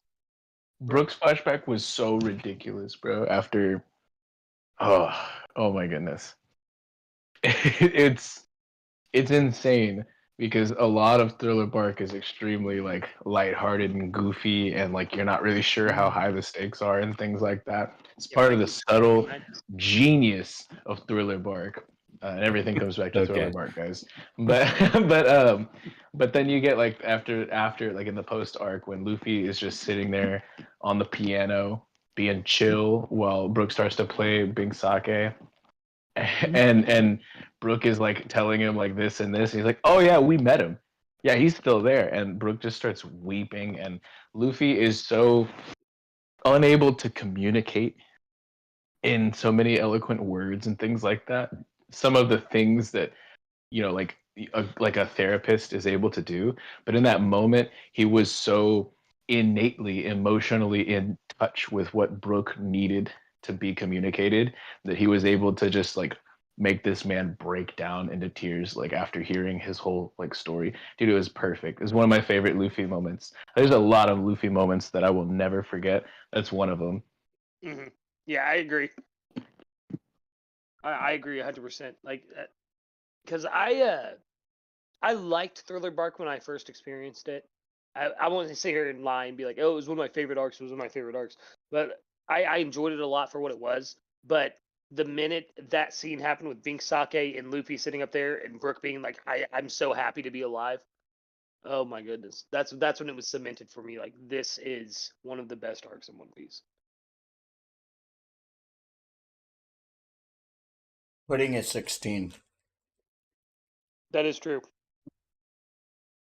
Bro. How old is Sanji though? 20? 21? 19? 21. 21. Okay, yeah. If he was No, if he was 19, it'd be like, that's creepy, but it's kind of passable. But no. Like, I mean, in Japan, you got like 40-year-olds marrying 16-year-olds because That's it's legal. And arguably, that happens with celebrities here in America too. it does. Harvey Weinstein. Oof. Bro, what did this stream just become? Ryan Wilder Kavanaugh. Valderrama.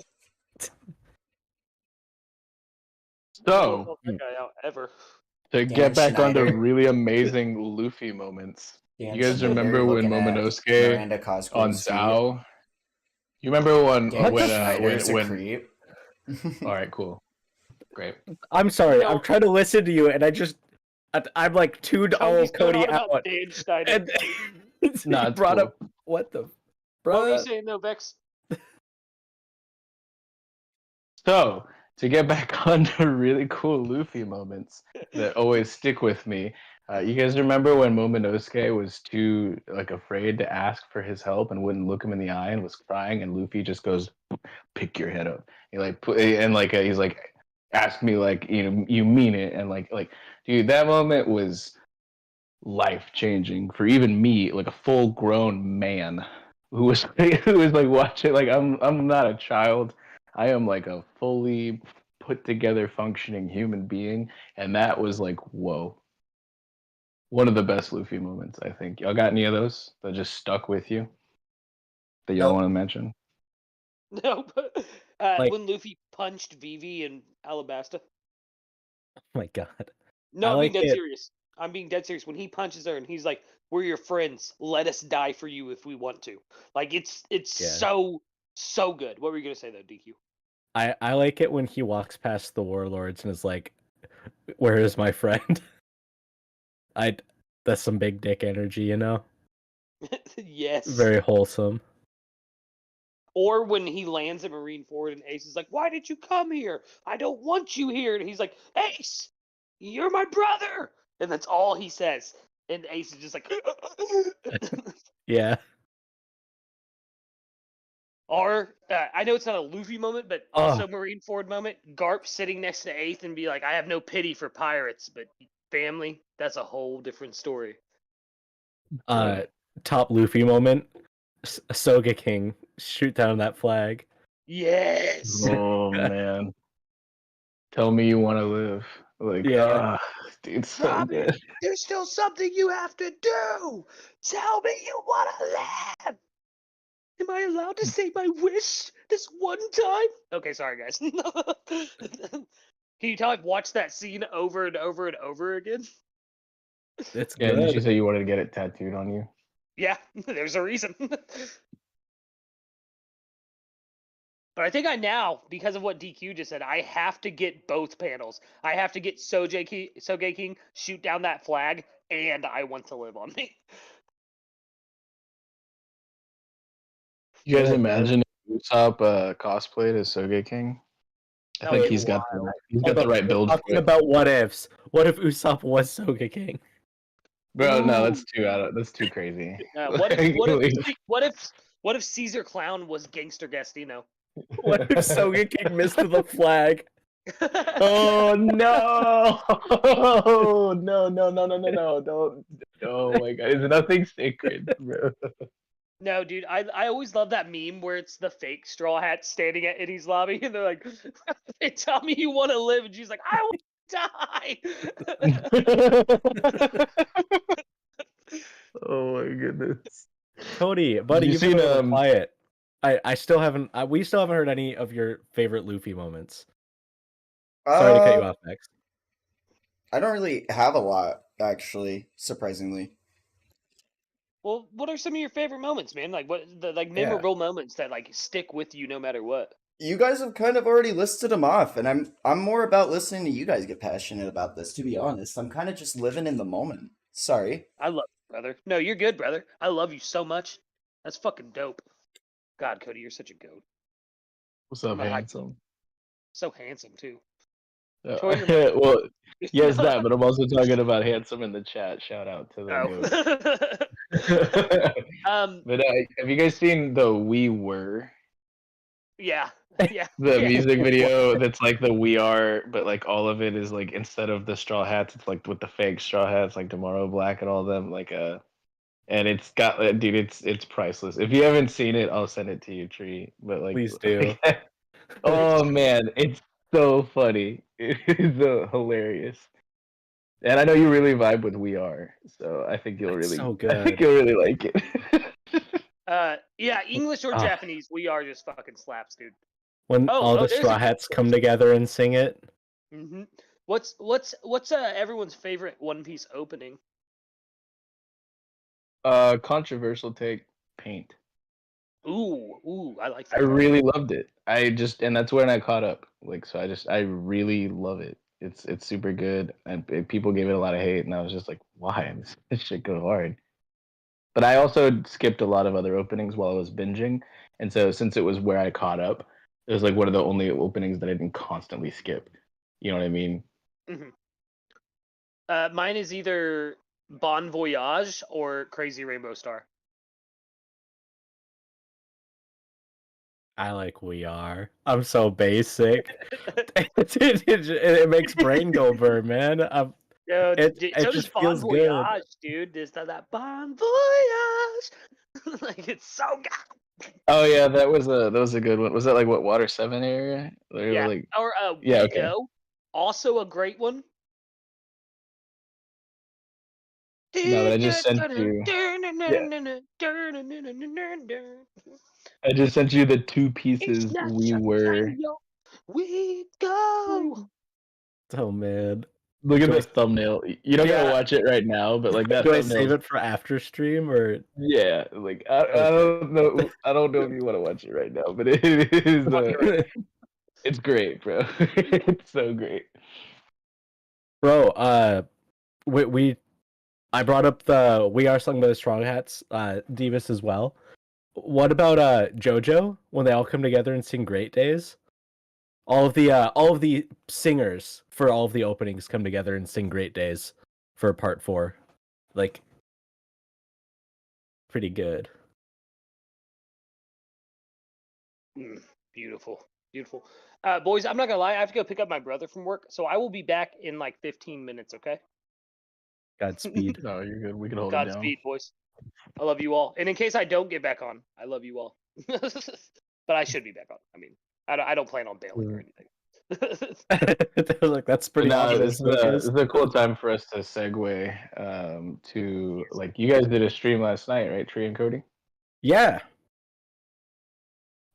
Tell me a little bit. I wasn't able to see it. Like I saw some of like what was going down, but this is over on your Twitch, Tree, which is twitch.tv/TreeTheWolf. Everyone go check it out. But y'all were reacting live to the video game awards. Oh Let's boy. get a little bit about that.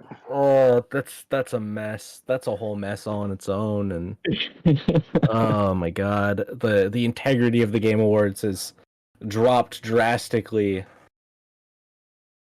But you know, it is what it is. Yeah, we checked it out, reacted to a bunch of reveals that happened. I'm personally very excited to.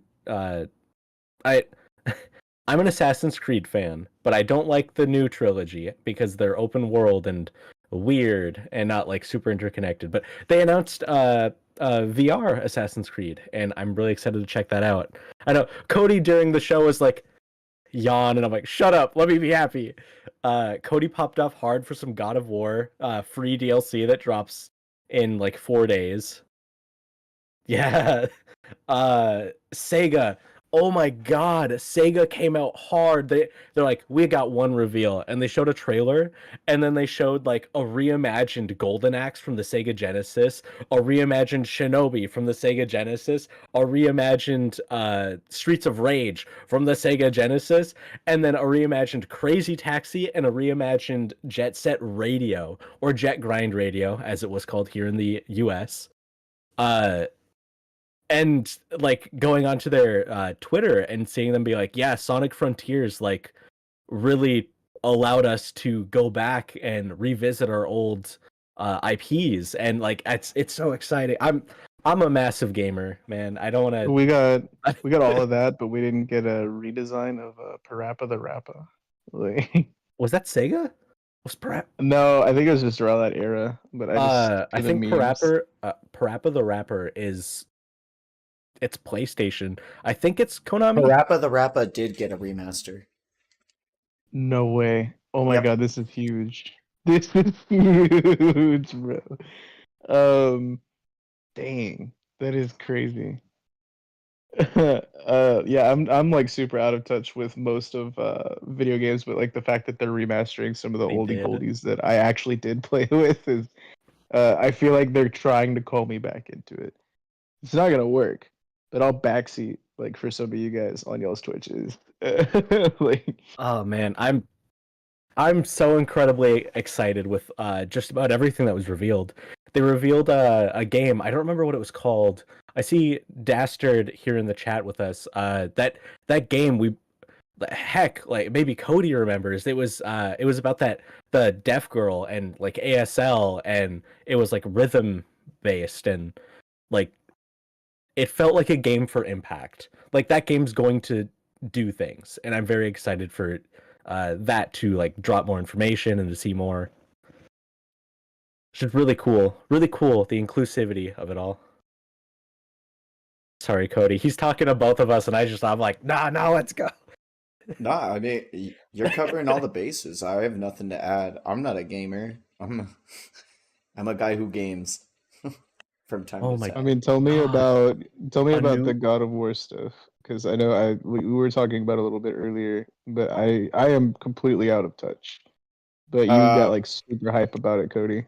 yeah, I don't really know that much about it because I was too busy jumping around my room at the thought of being able to play God of War again. So I'm gonna let Tree actually take this one again. We don't know. It's called God of War Valhalla. It's a free DLC. It comes out in 4 days, and it has roguelike aspects. We saw Kratos die and then get back up. So like maybe it takes place in hell or something, or I suppose Valhalla, and there's a theme of dying and progression outside of whatever it is that you're trying to progress, and like it's gonna be roguelike. That's enough for me. Well, I guess it's God of War. That's enough for me. But I'm a So massive make sure you fan. follow both of these guys on Twitch if you haven't already, so you can see some of that getting played very soon. You said it comes out in 4 days. 4 days. Oh What my a god. what a small window. Like, Uh, dude, the Final Fantasy VII Rebirth trailer was crazy. There's footage that they didn't show in the trailer at the movie awards, at the Game Awards, like that they dropped afterwards. So there's like an additional like 30-60 seconds of content that wasn't during the music that they had played and showcased the trailer behind it. Oh my god, dude. I'm so excited for Final Fantasy VII Rebirth. But I'm also so scared because I don't want it to play the same as the original, because that's sad. yeah, I know you had some strong opinions about like what the Resident Evil remake getting even nominated. Oh Like my god, it's like just a remake, right? Like bruh. Remakes, I it's like you don't get to remake your game to give it a second chance at Game of the Year. Come on. It had its like shot. it didn't even win Game of the Year when it was originally released. Yeah. Like, which is crazy. I don't know. It's tough thinking about like remakes and whatnot. I think of like Omega Ruby and Alpha Sapphire for Pokemon, and those scored a worse score than their original counterparts, even though the content is like 40 times Transformative. better. Yeah, Yeah, it's like it's at least like something different, like I actually liked them as remakes, but that's where I fell off. I didn't go on any past Gen 6. I didn't like the other like X and Y in Gen 6, but I liked Oros. good stuff. I remember I was in high school at the time, and I was at state for theater competition, and I had to cancel my pre-order from the GameStop in my hometown so I could pick it up and have it transferred to the GameStop in the town that we were at. I remember playing a lot of Omega Ruby on that trip, being very excited for a remake of one of my favorite Pokemon games. There we go. I finally got your link to work in the chat. I just didn't put the bits and bobs in the front of it. But yeah, make sure you go check this guy out. And then Cody's link is in the description. Like I'm super excited to see some of this stuff. Like, but yeah, like for me, I played original Sapphire for over 800 plus hours, which is like the longest game clock I had at that point in my life. And I'm definitely not a gamer, but man, did I breed a shit ton of Pokemon and burn out my internal clock and just use that as my master like trade file. So I do a ton of runs through like Emerald and Ruby and just trade all my legendaries and master balls and like everything that I could, like all of the more unique and rare items onto my Sapphire. I think I had more master balls than you could fit in one item slot. So it showed like 99x master balls, and then it would show like another like 14 below on a second slot because like I just had too many of them. Like because I would just do challenge playthrough after challenge playthrough after challenge playthrough, and I would never use any of the cracked items, and I'd just trade them over to my Sapphire. And then anytime any of my friends were like, "Oh, you owe me for this," I'm like, "You want a free master ball?" They're like, "What?" like, so yeah, that was like my whole spiel with Pokemon. I went so hard into original third gen. The remakes were good though. Like I didn't dislike them. It was, I don't know, like the idea that like Delta Delta episode or whatever they called it was like Yeah. effectively removed, but also still in it. Like for like post game content was kind of strange, but not having a definitive version of the game. And I think that when they stopped making a third best version of the game, I feel like Pokemon kind of fell off. Yeah, That being like I Gen agree. 4. X and Y was mid.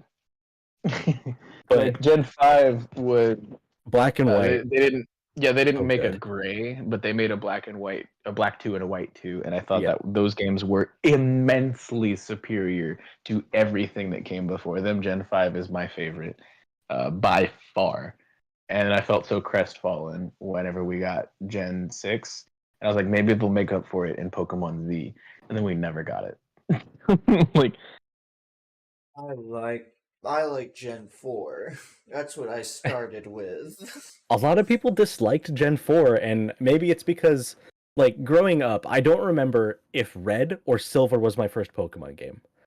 But I know that the first Pokemon game that I could cognitively, like, understand, like, oh my god, there's typings, was Gen 3. And then that was, like, I figured that out while playing it.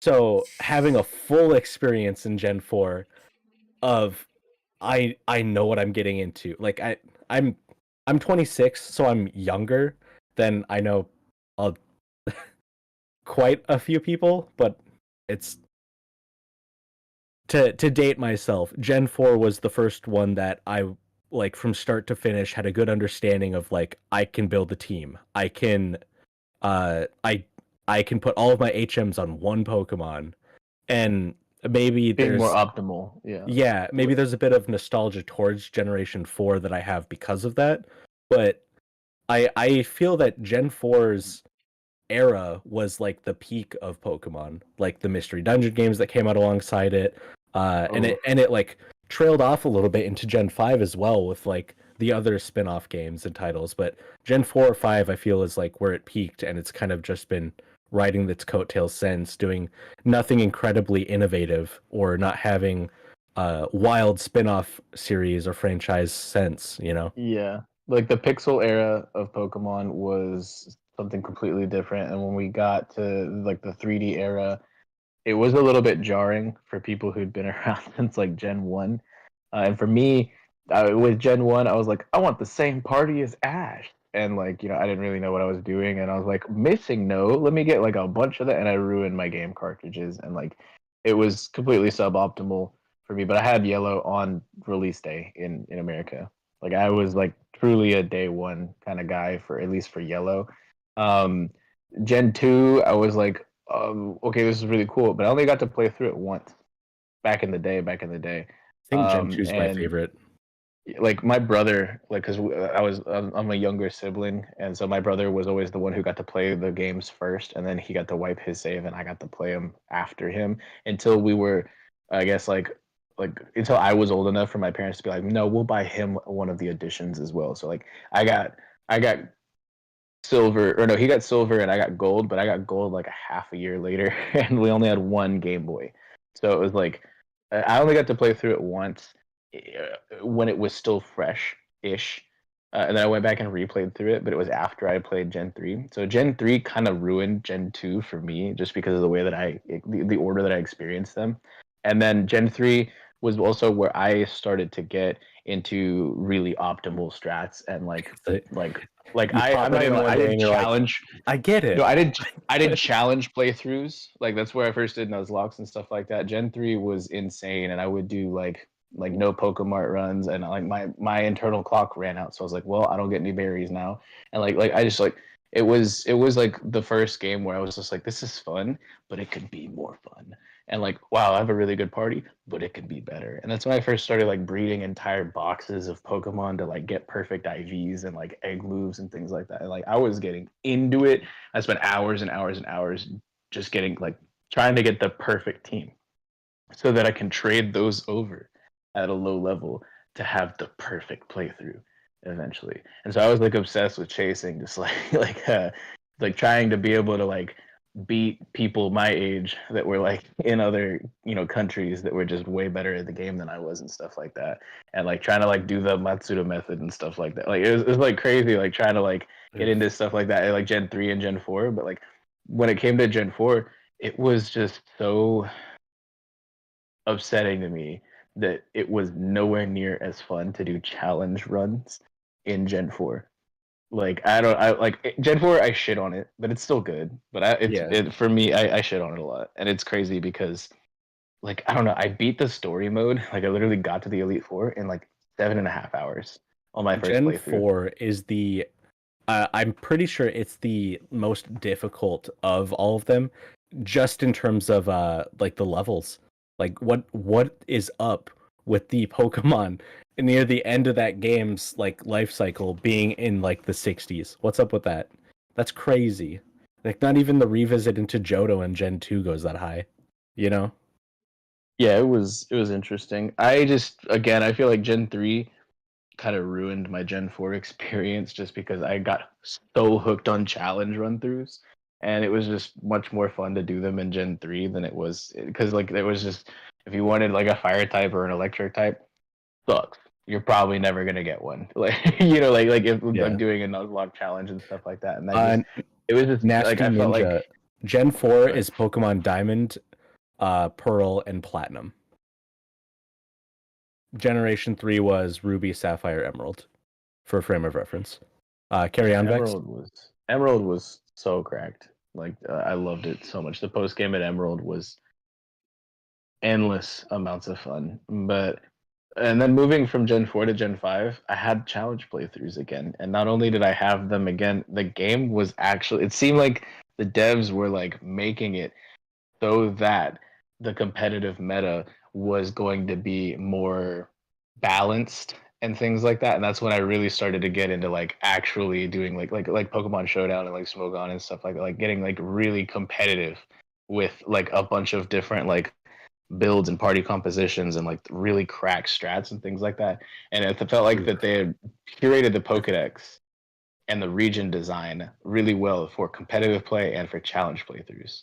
I never did that till Gen 6 with X and Y. The fact that on the bottom screen you could like mess with your EV training, crazy. That made me so mad. I'm not even gonna lie. Not I was having to furious. count what Pokemon you've killed, and I almost broke my DS. I literally almost broke it. Like I was furious, bro. Bruh. I was like, what is a reset bag? What? I literally remember almost dropping it on the spot. I was breathless, jaw on the floor. I had so my favorite anime, for those that don't know, is Gurren Lagann. There's a few drill Pokemon, but the one that I chose for some freak reason was Dunsparce. It has the hidden ability Serene Grace, and if you breed it, you can breed it to learn at level 1, knowing all moves that flinch. Serene Grace improves the probability of percent-based like effects to increase. And I bred for like 3-4 weeks until I got the perfect Dunsparce, perfect IVs, and then training up the perfect EVs. Or is it the other way around? I don't. It's been a hot minute, but and he needed to be like hasty type because his or I think it was hasty, the one that lowers attack. Yeah, but increases speed.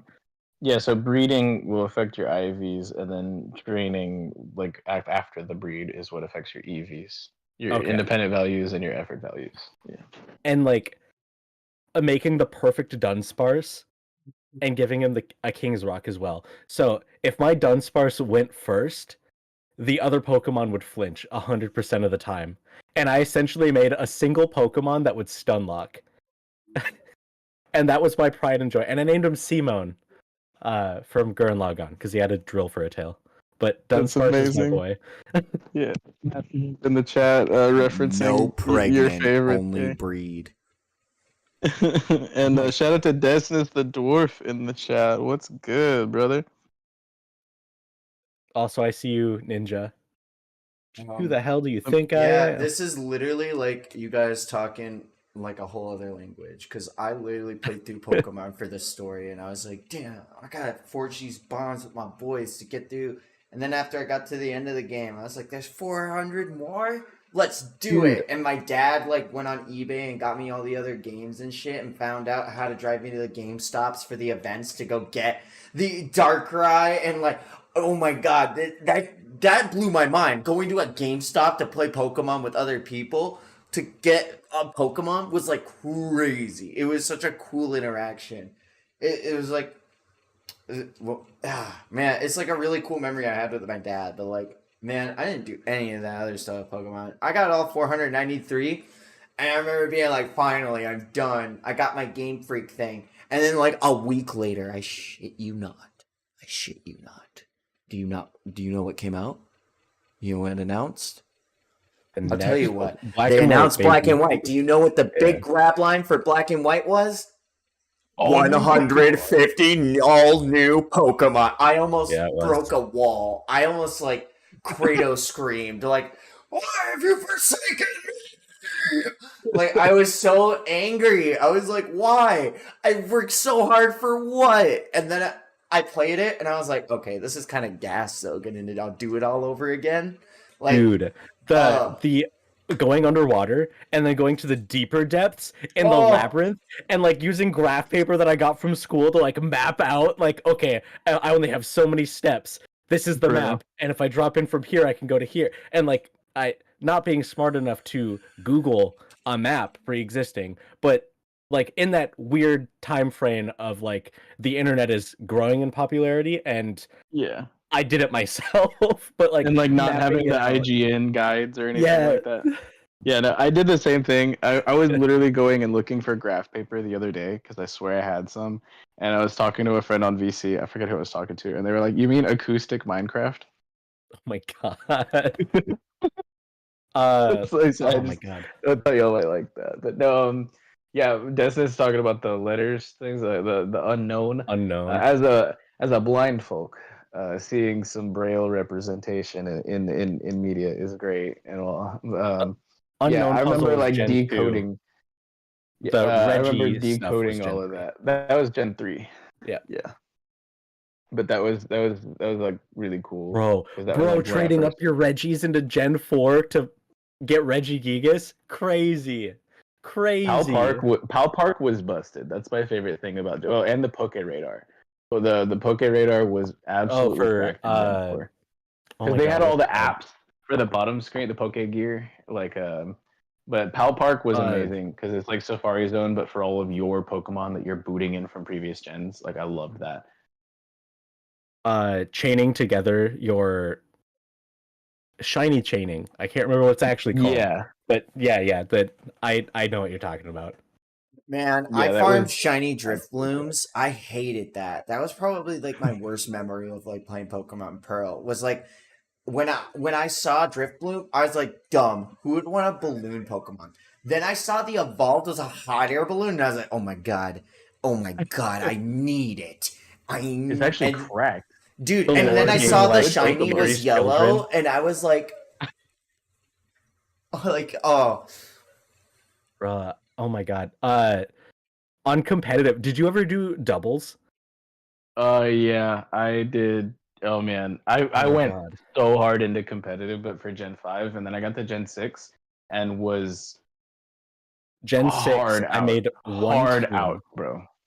And my front runners were it was Carbink with the hidden ability and Shedinja. Because I had 1 HP. Oh yeah. And I would ability swap Sturdy onto Shedinja. And like that was crazy. Those are my front two.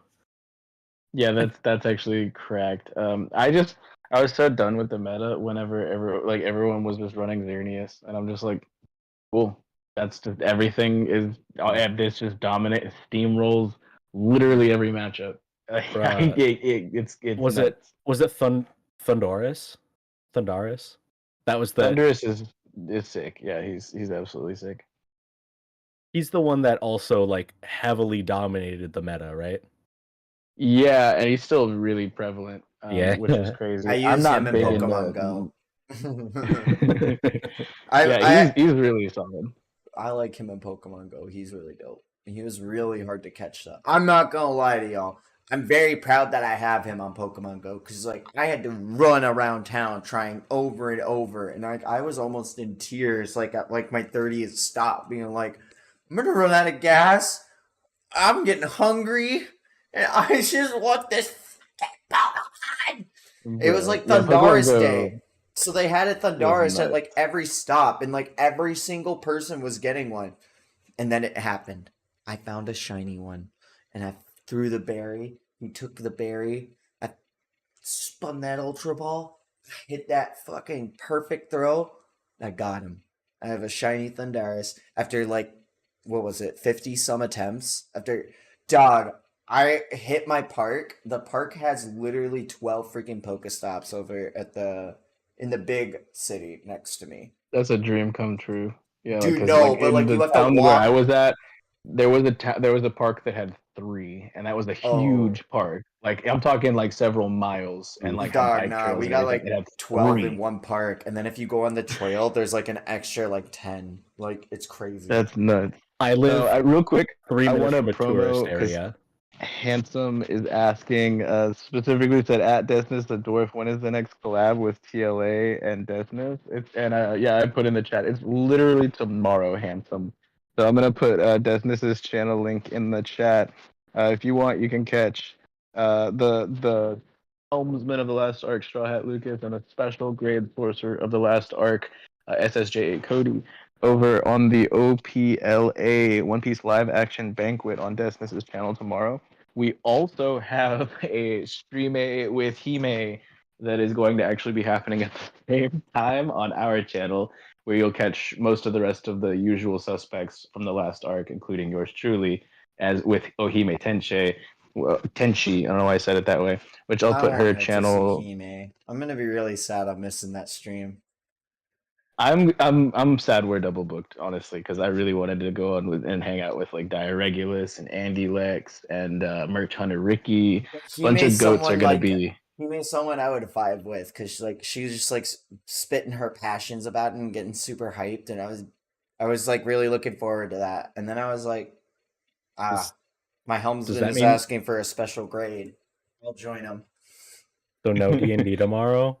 No, there's No, D&D. these are early streams. Yeah, These are Okay, early okay. streams. I You was gotta. like, Hey oh, man, dang. I would really. Yeah, no, I'm on top of this. You gotta chill. Okay. Yeah, Starting to so sweat like, we have oh, a no. Be like we have a Logan busy Paul in day. Japan and show the respect. Okay, cool. We have a very busy day though tomorrow because at you can go look at Desnith's channel and he already has the stream scheduled there. You can go look at our channel and we already have the stream scheduled there for the earlier streams. And we also have after the OPLA banquet is done, Group 3 of the last arc D&D is going to be going on Dire regular. Or no, I'm sorry, they're on an off week, so they're actually not streaming tomorrow because Dire is going to be out of town for a bit. So that's not happening, but there is another homebrew session that's happening in the Discord. So join the Discord if you want. But we do have Cody 8, ATE, Cody 8. If you want to tell the folks about that, Cody, that's happening tomorrow. Hi guys, Cody 8 is happening tomorrow. The campaign is actually kind of wild because I'm a worse Toriyama. I'm very improv slash like to build my own lore worlds heavy with like little references to things that I think interest me and I'm passionate about, and I like to try to make my players laugh and feel like they're gods. Because I think that's what D&D is all about. Is about being big, strong men and making awful choices and having to try to figure out how to fix those consequences. And then you making it worse. You think you're putting water out on the fire and it's a grease fire. So then you go grab the flour and you turn out that flour like explodes the room. So then you got the whole house on fire and you're like, oh my God, what do I do? And the fire department comes and they come to put water on it. But that water is on grease fire, you know? It just keeps happening. It's fire. It's a fire stream. We love it. I think. That is, you just literally described like IRL gaslighting. like Troyan community getting the pizza and coming back, looking around and there's fire everywhere. No, but it's a lot of fun. Tree and myself, as well as Lucas, and then Dastard in the chat, or who's somewhere. If you scroll up, he's up. He's been in here. I We're all love players for running Cody's the game game. for you guys. Like, you guys have been some of my favorite players to have in my campaign by far. Like, I hope I can just live up to your expectations of hope he doesn't fuck up this week. As long Okay, as but it's fun to I don't. play, I'll keep Yeah, I don't really showing up. care like about any of that. I'm just vibing. Like my guy is just go with the It's flow. good fun. But yeah, There's like gonna be a link in the cover story description. for sure at the end of the next session. Though I rolled a D100, and spoiler, it's never happened to me, so I had to let you all know. But it landed on 100, and 100 was never supposed to happen because that's never happened to me. I'm very excited for the cover story at the end of the next session because Sick. I'm so excited. You guys have no idea. But yeah, you can catch the first episode on TLA's channel, the channel you're watching this on right now. If you just checked out the videos, it's phenomenal. The second episode is still up on your Twitch, correct, Cody? Yep, and then it will be uploaded to YouTube tomorrow. I've been trying to take that same approach where they can go to the VOD to watch it before then, and then we'll start uploading the day that we're going to play. So that way you can catch it right then and then catch that session the same day. Nice. And then we will also be going live tomorrow at 7 p.m. CST, correct? CST, yeah. That's our All right, time. cool. And Okay. Cody's links in the description. Make sure you check out his TikTok and make sure you check out his Twitch, where we will be going live on the Twitch. It is honestly so much fun, and we try to vibe with the chat. On maybe what might happen in the next session, but it's a minor Bro. spoiler. Dad? No, I'm kidding. Dad? But that's all I'm gonna say. Like, I don't want to say anything else, but That's I knew some you would deep get it. Cody lore. I'm surprised you all remember that. Oh, This is amazing. But yeah, definitely catch up if you haven't already, and catch us tomorrow because we try to really vibe with the chat on Twitch. And there's things that the beloved YouTubian overlords won't let us say that we can kind of get away with over there. So, yeah, come vibe. It is honestly some of the most fun I've ever had. I haven't been a player in so long, and I missed it. And I can't wait for. I'm trying to get something put together where I can make Cody a player in one of my one shots or something like that. But Speak of, we got to figure out a way to get my blog, my C blogs, available for chat to look at, so they can read it in as I update it in real time as I play. have fun. let's just make a Twitter, like yeah, like Twitter. That's what we did for my Scarlet Pirates campaign. I don't run it. I just have somebody else run it for my campaign. But that's where all of my like Dog, I'm not cover running a stories Twitter and- for you. I'm just not happening. You want that? You run No, the I'm just saying Twitter. Tree already runs his own Twitter, so he can just he can run another. Yeah. I like the idea of I keep typing it up on this Google Doc, and people can annotate and add comments, and those are the threads. You know. Yeah, but you know why they call it Google Docs, right? Is because you kind of doxed yourself. Like, Do you? it's not as Yes. accessible for everybody. I'm linking my Google shit to nobody. Yeah, I had to make a burner just for Google Docs because I was like, that's oh fair. shit, this person knows my full name now. Like, I suppose I have like 4 Googles, so maybe I could transfer it over to one of my other ones. My name's public well, it's not just knowledge. that; it's just about all of the people who would want to click onto it. I think You would be able to see it's- all of their names. It wasn't I until see. I hit I like 450 followers on TikTok that I figured out how to change my name on TikTok. And I was like, yo, that's my name. Why is my name my name? That's not cool. Bro, So, that like, was everyone me in 2 chat weeks keeps ago. saying. I'm sorry. Everyone in chat keeps saying W stream. Thank you guys. We're not wrapping up or anything, like unless y'all want to, but we're still going. We're just Yeah, kind of going. plugging because it was topical. You were asking about a Desness TLA crossover, and I was like, "Well, that's actually tomorrow." And then like, it was just like, might as well do all the promo, you know, while we're going in, you know. But we're still going. But thank you for saying W stream, guys. I'm sorry, I cut somebody off. I think Cody. W stream? Was stream? Guys, we are literally streaming right now. White now. Right now.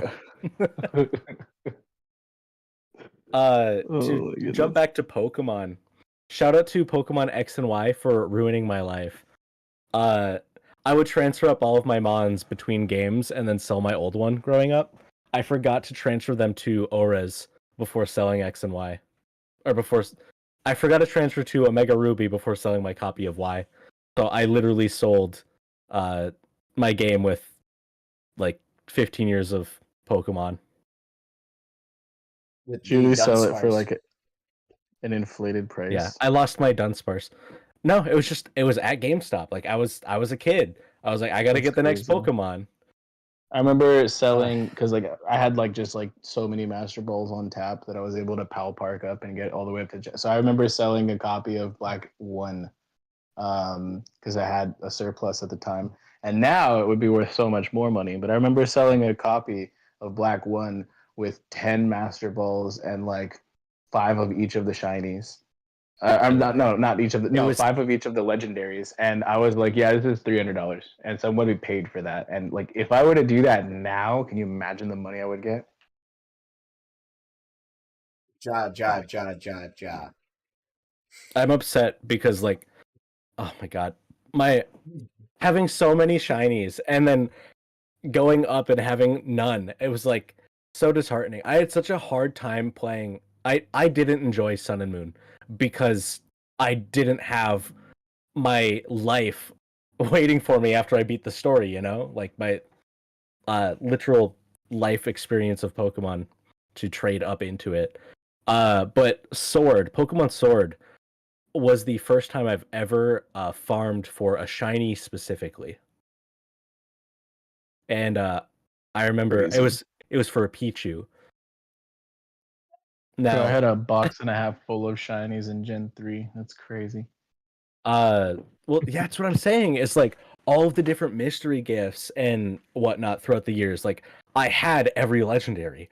I had loads of shiny Pokemon. I had boxes of like different regions for breeding, and they were gone. And like my pride and joy was from Soul Silver. It was the mystery gift that gave you Jirachi and the Pikachu colored Pichu that allowed you to the special event to get the spiky eared Pichu. Oh yeah, with Light Ball. Yep. Yeah, And, that was cracked.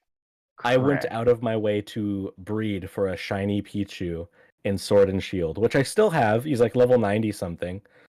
And he dies in one hit to everything at level 90. But Yeah. I got him Welcome back. to baby. Yeah. Welcome to baby Pokemon. Like, it's just, I don't know, man. It makes me sad. I have different gripes about X and Y, but I remember my feel you. favorite. Sorry, go ahead. Yeah. Oh, that was all. Okay, yeah, like my favorite shiny that I ever had was I got a hot pink Sneasel. And I was just Yo. like, dude, looks so clean. Like I was like, it was fire. And I remember going on Bulbapedia and like seeing that the Weavile didn't look as cool, so I kept him unevolved the entire time. And he got to level 100, and with a great move set and some PP maxes, and I gave him a King's Rock, so I increased flinch ratios and whatnot. And I was like, yeah, this guy is going to solo the Elite Four, and he did, like dozens of times. Like that was such an amazing thing. But you don't really get that with baby Pokemon. God. You can get that with some first stages. You can't really do it with Bro, baby Pokemon. I used to think Sneasel and Weavile were the shit. The fact that they had a move called Beat Up, and every Pokemon in your party starts throwing hands against the enemy. You literally They jump take somebody. turns. Yeah, Yes, like, I thought that was wild growing up. It's I still think it's wild. Like I understand that like they don't up the attack based on your other Pokemon. Like I understand that now, but that is so crazy that they have a you're about to get jumped by my whole team move. Like So, like, growing up, like, not playing the games, but watching the anime, my favorite Pokemon was Victory Bell for the longest time because he would always suck up James, and, like, that would have me laugh at a lot. Then I saw some people Scyther. are into that. And I I'm thought, sorry. and I was like, yo, Scyther's cool. Love Scyther. Then I like, oh, Advanced Battle came out, I think. That was Totodile, right? Something about Totodile spoke to me. Like whenever I saw Totodile, Eyes looking in different directions. dude, the You eyes have looking at you have big Totodile vibes, Cody. I'm not even gonna lie. No, like, Like, in the I best see it. way. In the best way. when I first played Pokemon, like my first ever like playing Gen 4, booting it up, I saw Turtwig and I saw this little freaking turtle dude, and I was like, that's my guy. And he turns into Torterra. Torterra is my favorite Pokemon ever. Has not changed since I got that. Dude, he has a tree on his back. Do you know how cool that is? Did you know that in Bruh. lore for Pokemon, Torterra is literally like one of the like turtles from Naruto and can support a whole ecosystem of other Pokemon on its back from that tree? Dude. Imagine that Torterra launching a solar beam. Oh, Torterra is so cool. He is really cool. Cody, you know what's crazy is our vibes and how far we go back, and both of our favorite Pokemon are fucking turtles. And starters nonetheless. You got trees on your back? Homie, I got cannons. Oh my goodness. It's so crazy because I was gonna make the joke, like, if you were a big Torterra fan as well, I was gonna be like, you were almost Tree the Tortoise and not Tree the Wolf. Like, no. I actually I have Wartortle is my favorite Pokemon. I also have a tattoo. But I got a little figure on my desk for him. I Amidst vibe a with the bunch of Squirtle others. Squad, but World Turtle was too edgy for me, and Blastoise was too much like a Digimon for me. I Got liked some Gurren Lagann Infernape Squirtle. a little bit, but I only liked him when watching Pokemon Diamond and Pearl in the anime, because seeing Paul discard his Chimchar because it wasn't good enough, and seeing Ash raise this like Chimchar up from nothing to like whoop the sorry, No. he whooped the shit out of Paul. I'm Hold up, sorry, man. he did. He was like, get shit on, get We shit got on. some Squirtles. I also have a Squirtle Light at my desk. Yeah, Squirtle's my boy.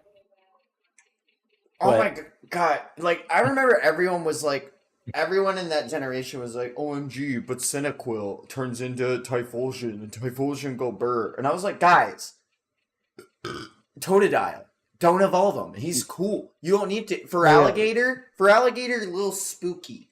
He deserves the water. Dark Alligator type. was the best in the handheld games, but Typhlosion was so cracked in the TCG back in the day.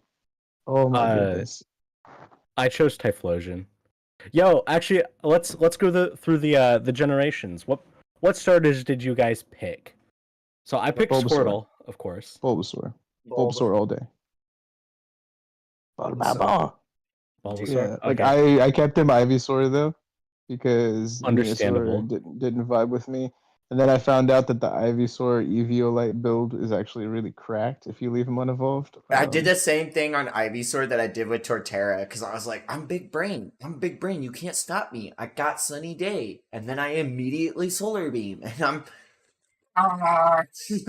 Yeah. All right. I mean, Charizard was cool, but I'm not even Dude. gonna lie. I used Charizard as an HM whore. Like, I didn't use Charizard, him. Mega Evolve, Mega Y, I think is better than Mega X. Whoa. I agree. evolved You're talking about the Sunny flying Day, one, not the Solar dragon one. Beam, turn one Yeah. Solar Beam off Charizard, bruh. Yeah, the one that's not black and blue. Yeah, I get you. I love the But black like and blue for one. real, like Charizard, I used him because he could learn Strength and like Rock Smash and like Fly and Cut and stuff. And in Gen 1, you didn't have Rock Smash, but like yeah, I was like honestly like I'm like I don't like starters, so I just literally threw all the HMs on him. Like it's blasphemy, I know, right? But What's that's Gen why I 2? saw value in him. Gen 2. Gen 2 Totodile for sure. Cyndaquil. And the other one was I know I said Chikorita. I picked Chikorita. Dude, because in the Yeah. Pokemon movie, there was something about Chikorita that, like, whenever Bayleaf used Vine Whip, and then, like, Bayleaf having that, like, to overcome the Tropicana episode. Little noodle Dude, head. Dude, Yeah. do you remember that episode, though, with the banana, like, Yes. Pokemon guy, and, like, Yes. Bayleaf having to beat him up? Dude, that Tropium? episode is, Yeah. like, why I picked Chikorita. Like, I'm a big Totodile fan, but for Alligator, creepy. Bayleaf kind of cool.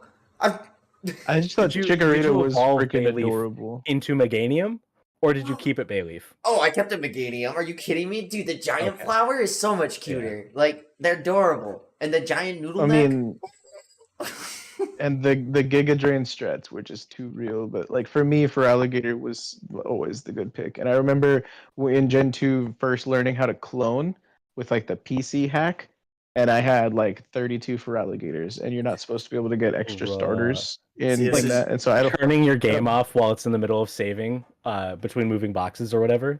Was that what you're Yeah. talking about? Yeah. Yeah. Yeah. I destroyed my game. No more apricot. Like I destroyed my internal clock on like several like I could never catch hoot hoots ever again because like it was always daytime, bro. Like but yeah, I had a box full of for alligators. It was so great.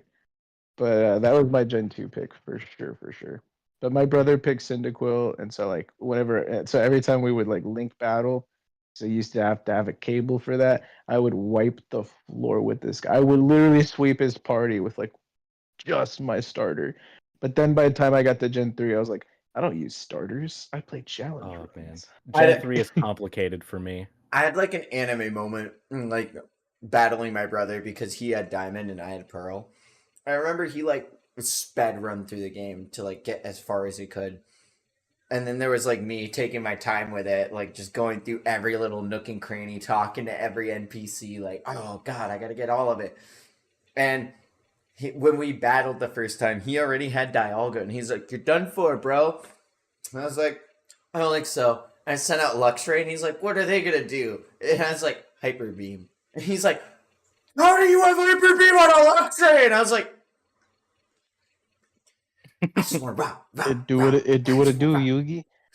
That is I what I had do, one of Yoobs. Oh my god. For My buddy for Gen had- 3, you're right. It is extremely complicated. There's levels to this shit. I played this for so much more than any other gen, and I would say my favorite first stage, like of any of the starters, is Mudkip. My favorite second stage is Grovyle, and my favorite final stage is far and away Blaziken. Like I loved all three of them, but at different points in their evolutions, right? I've played a lot of Gen 3, and I don't know what I chose first.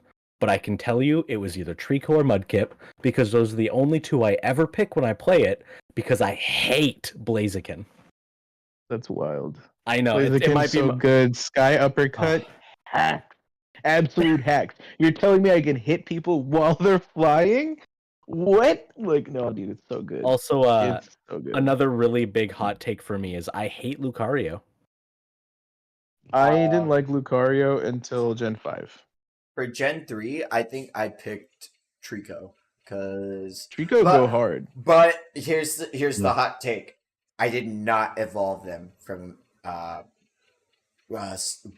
Grovyle into Sceptile, or is it Sceptile into Yeah, Grovyle? no, Grovyle was the second stage. Grovyle was it. No, dude. Grovyle in the Mystery anime was Dungeon. so much cooler than freaking the other one. I hate that last evolution. He looks so Bro, lame with the giant Trico- tail. What a Yeah, I what don't a like design Sceptile. flaw. What a Yo, I don't like flaw. Sceptile. Reptile, that's crazy.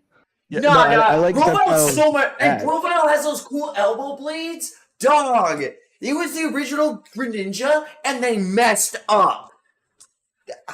No, yeah, he gets it. But like Trico was like too Sasuke, like in season 1. Like for me, he was too edgy Watching in the anime. Sceptile in the anime walk like this and then have a giant tail dragon on the ground is so lame. Versus Grovyle, like Cody, so dumb. did you ever get to play Mystery Dungeon, Explorers of Time, Sky, or Darkness? Sorry, I'm too busy being Sceptile as the freaking fancy Titan. Mystery Darkness, I played Pokemon Ranger. That is the only Pokemon spin-off. And like I played Damn. I played the Bro, GameCube you ones wanna- though. The GameCube You want to ones like simp for Grovyle? Pokemon XD Gale of Oh. Darkness and like the original Pokemon one for game Coliseum, Gale of yes, Darkness. Yep. those games Yep. slapped So good. so hard. Talk about like So a good. great dude. Mirror B made Ludicolo one of my Shadow favorite Lugia into your Pokemon Gen ever. 3. Mirror B's Mirror name, B dude? is fantastic. I love Mirror B. Oh my god, I love Mirror B so much. That guy just was built so different, and its theme was crazy. And yeah, Ludicolo is the Ludicolo bird. doing rain dance, and dude, that was one of the hardest fights I've ever had to like actually strategize and try to plan around.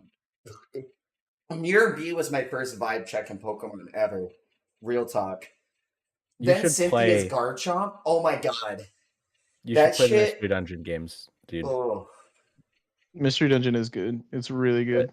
The second generation of Mystery Dungeon games specifically, Grovyle is one of the main characters and like main plot Sceptile Oh, you pushing cut out. forwards. No, Okay, yeah, there you go. my brain cut out, bro. I was trying to figure out what I was looking It's like for. literally. No, but fuck, man. I remember beating the Garchomp and calling my mom because like it was literally down to the wire. And I'm not even kidding you, it was my Torterra with nothing. He was literally throwing out struggles against her Garchomp. And when I finally won, Cynthia? Yeah. I put the DS down, I picked up my phone, and because back in the day, you had to pick up a phone off a receiver, kids. And I had to dial in my mom's work and like be like, give me my mom, give me my mom. And my mom was like, what? And I was like, I beat Pokemon. She like started cheering for me at work over the phone because like everyone knew I was stuck on the Elite Four for like a week, and I was like, I can't do it. I don't know how to beat this. It's That's definitely the crazy. hardest Elite Four on a first playthrough. Dog, I had to agree. struggle. But I like it's crazy because Black and everyone White tells takes me it that on your second Cynthia, playthrough, though. yeah, Cynthia was like the absolute hardest like champion in Gen 4 and stuff like that. And everyone was saying like the horror stories and shit like that. And like I was a power gamer by then. I beat it the first try and like only used 3 of my Pokemon and no items. And I was just like, yeah, it was pretty tough. And then like my brother literally he gave up. He It's came not back like a even month and a half Cynthia, but it later. was like the Godspeed, handsome. psychic, Thanks for stopping in, buddy. the psychic person. And that dude would take out at least 2 of my mons, and I'd be like, cool, I have to go into Cynthia's, and I'd have no full revives, I'd have no nothings. Like, when I got to the Elite Four, I was at, like, the end of my, like, ropes, like, just crying, like, just let me win. I'm sure. I was way over leveled and like so I literally didn't even have to use items for like half of my party. There's a guy in Black and White that you don't actually get a fight. He's the real champion, but N beats him, so you fight N instead. And then on your second time through the Elite Four in Black and White, you fight the actual champion, and he's got like, Alder. yeah, Yeah. Oh my god, that is the highest level like we have seen His Volcarona. Yeah, his outside of Red at the end of Gen 2. Yeah, his Volcarona is, I think, perfect IVs as well, and it's nuts. It is absolutely insane. I love that fight. It's one of my favorite fights. If it had like Cynthia's music on it, then it would be my favorite fight. Basically, it's so good. We've talked a lot about Gen 4, but we haven't set our Gen 4 starters. Torterra. Oh, Turtwig. Turtwig. Damn. So okay. I love Piplup, but I hate Empoleon. Empoleon's so crazy. cool. I was so torn. But I'm about to tell you adorable. Is adorable. I chose Piplup. I beat the game with a level 56 Piplup. I never evolved it. I had no issues with Empoleon. I fucking hated Prinplup. And I'm like, I don't even care if it's 2 rare candies to just get over it. My Piplup is never becoming that. I'm gonna be real with you. I traded around and whatnot, and like I had a pretty. It was a little bit. It was a little bit buffed. It wasn't just like one I caught in the wild, but I raised it from level 5. I beat the entire game with just a Wooper. Also, I Gen hate 4. Gen 4 was not great for me, so I would just meme on it and just play in the most disrespectful challenge runs I could think of. And I literally beat the entire game with just a Wooper that I never evolved into a Quagsire. It was the whole experience. That was oh my god. So I hate Lucario, but I love my boy Riolu. My buddy Jake that generation, he had been transferring up his mons between every game just like I had, but he had a Charizard named Bubbles, and he's like, yeah, it's so good, it could beat anything.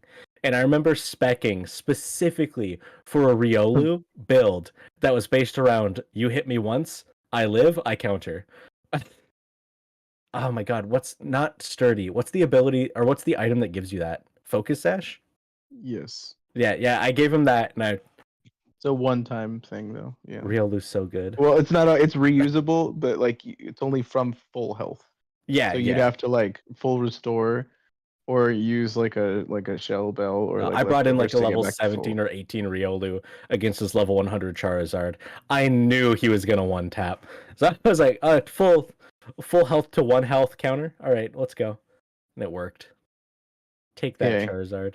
Gen 5 starters then.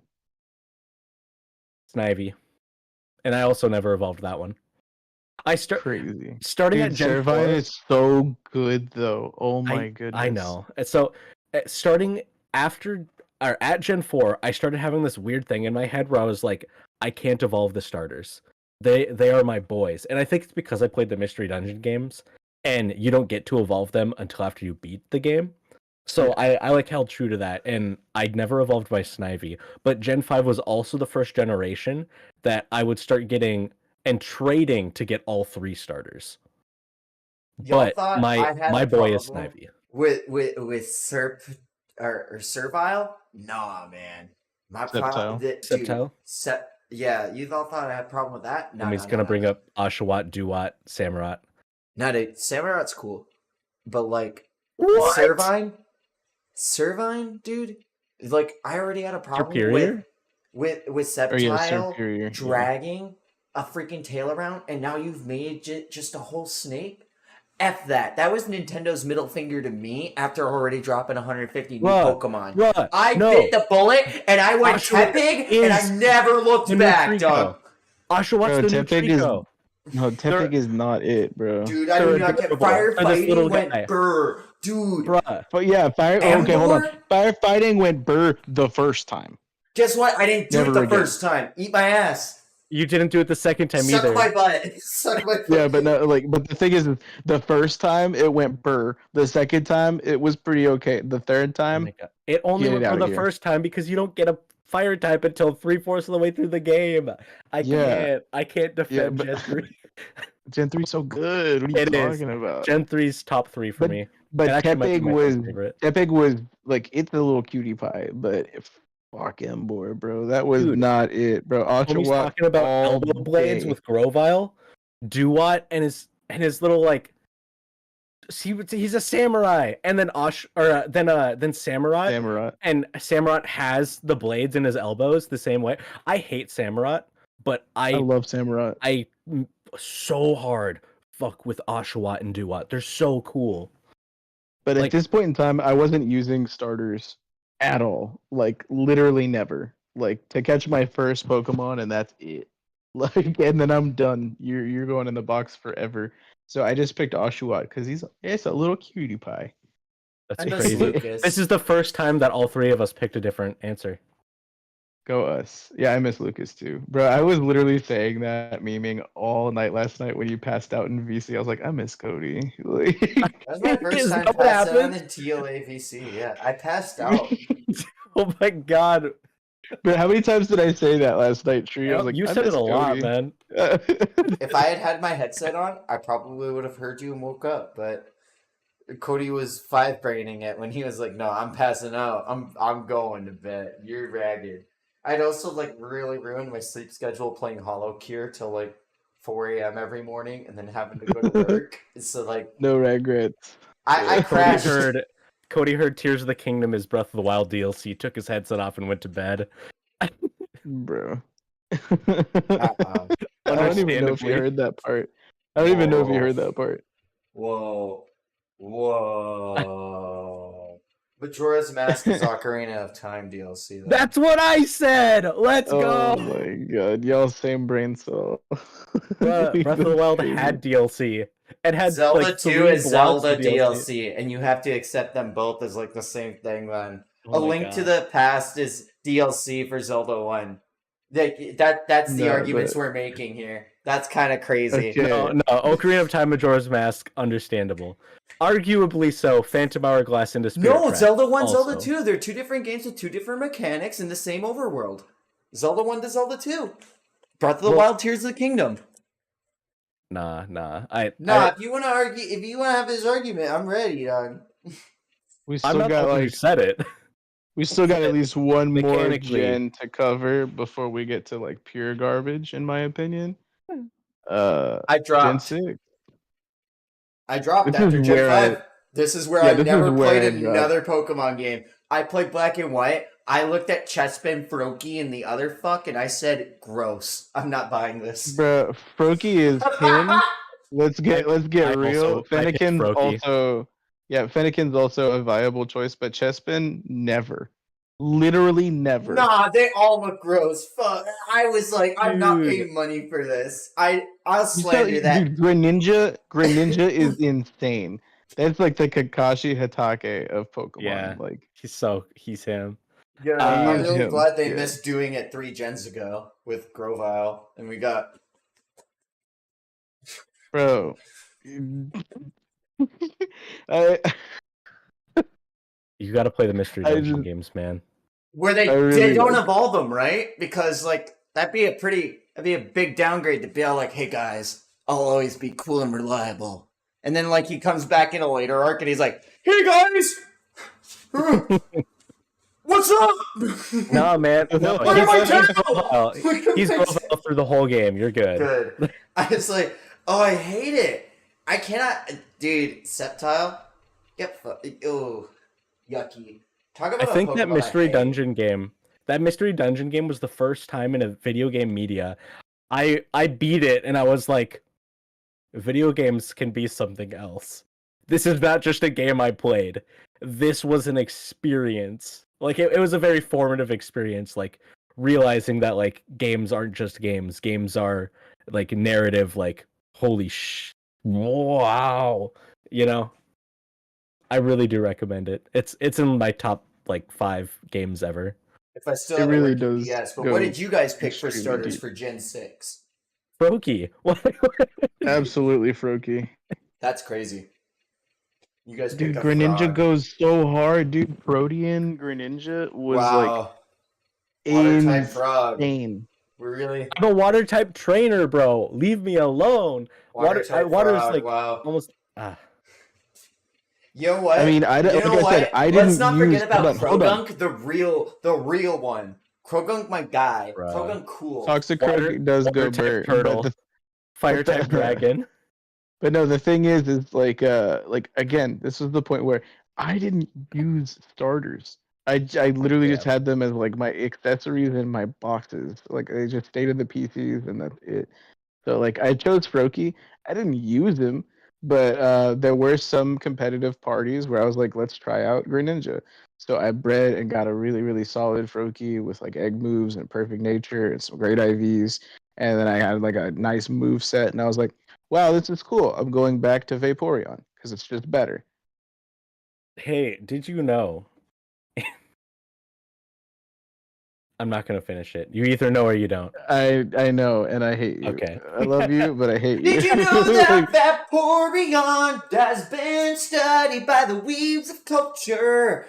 Did you No, know but- that they're like Mm-mm. vultures when they find something Anyways, to put their... Gen 7. Yeah. Anyways, I never played Gen 7, and I won't. And same with 8. And same with I 9. played I Litleo, just- or I picked Litleo because it was a cat, and I'm easy. Oh, dude, oh my god, having an all cat team in Gen 3. I'm a cat person. You're allergic. Yeah, and I'm also lactose intolerant, but I drink milk and eat ice cream. That's counterintuitive. This is like partially why he was late. That's like to the Vexyz stream saying today. you No, eat. kidding. Bro, that's not at all Oh my like God. that. Yeah, But I'm What are the okay. kidding. starters? Now I'm kidding. What were the starters for Sword and Shield? Garbage. Yeah, I'm exactly. sorry. Hey, You look, wanted a Tree real can't remember, so they're answer? bad. Yep. Yeah. No, I mean honestly, that's where I hardcore fell off. and I am I upset Score Bunny. Nah, Score Bunny's top like 10 Pokemon for me. wild. I'm so upset that everybody the whole Vaporeon thing, because Vaporeon was my, like, before I was like deep into the internet, Vaporeon was my favorite because everyone else was like Jolteon, go burr, and I'm just like, bro, but Dude, substitute Umbreon, are you kidding? Gold. Umbreon and No. Pokemon Coliseum, Umbreon and Espeon. I'm sorry to be that guy, but like Umbreon and Espeon, go burr.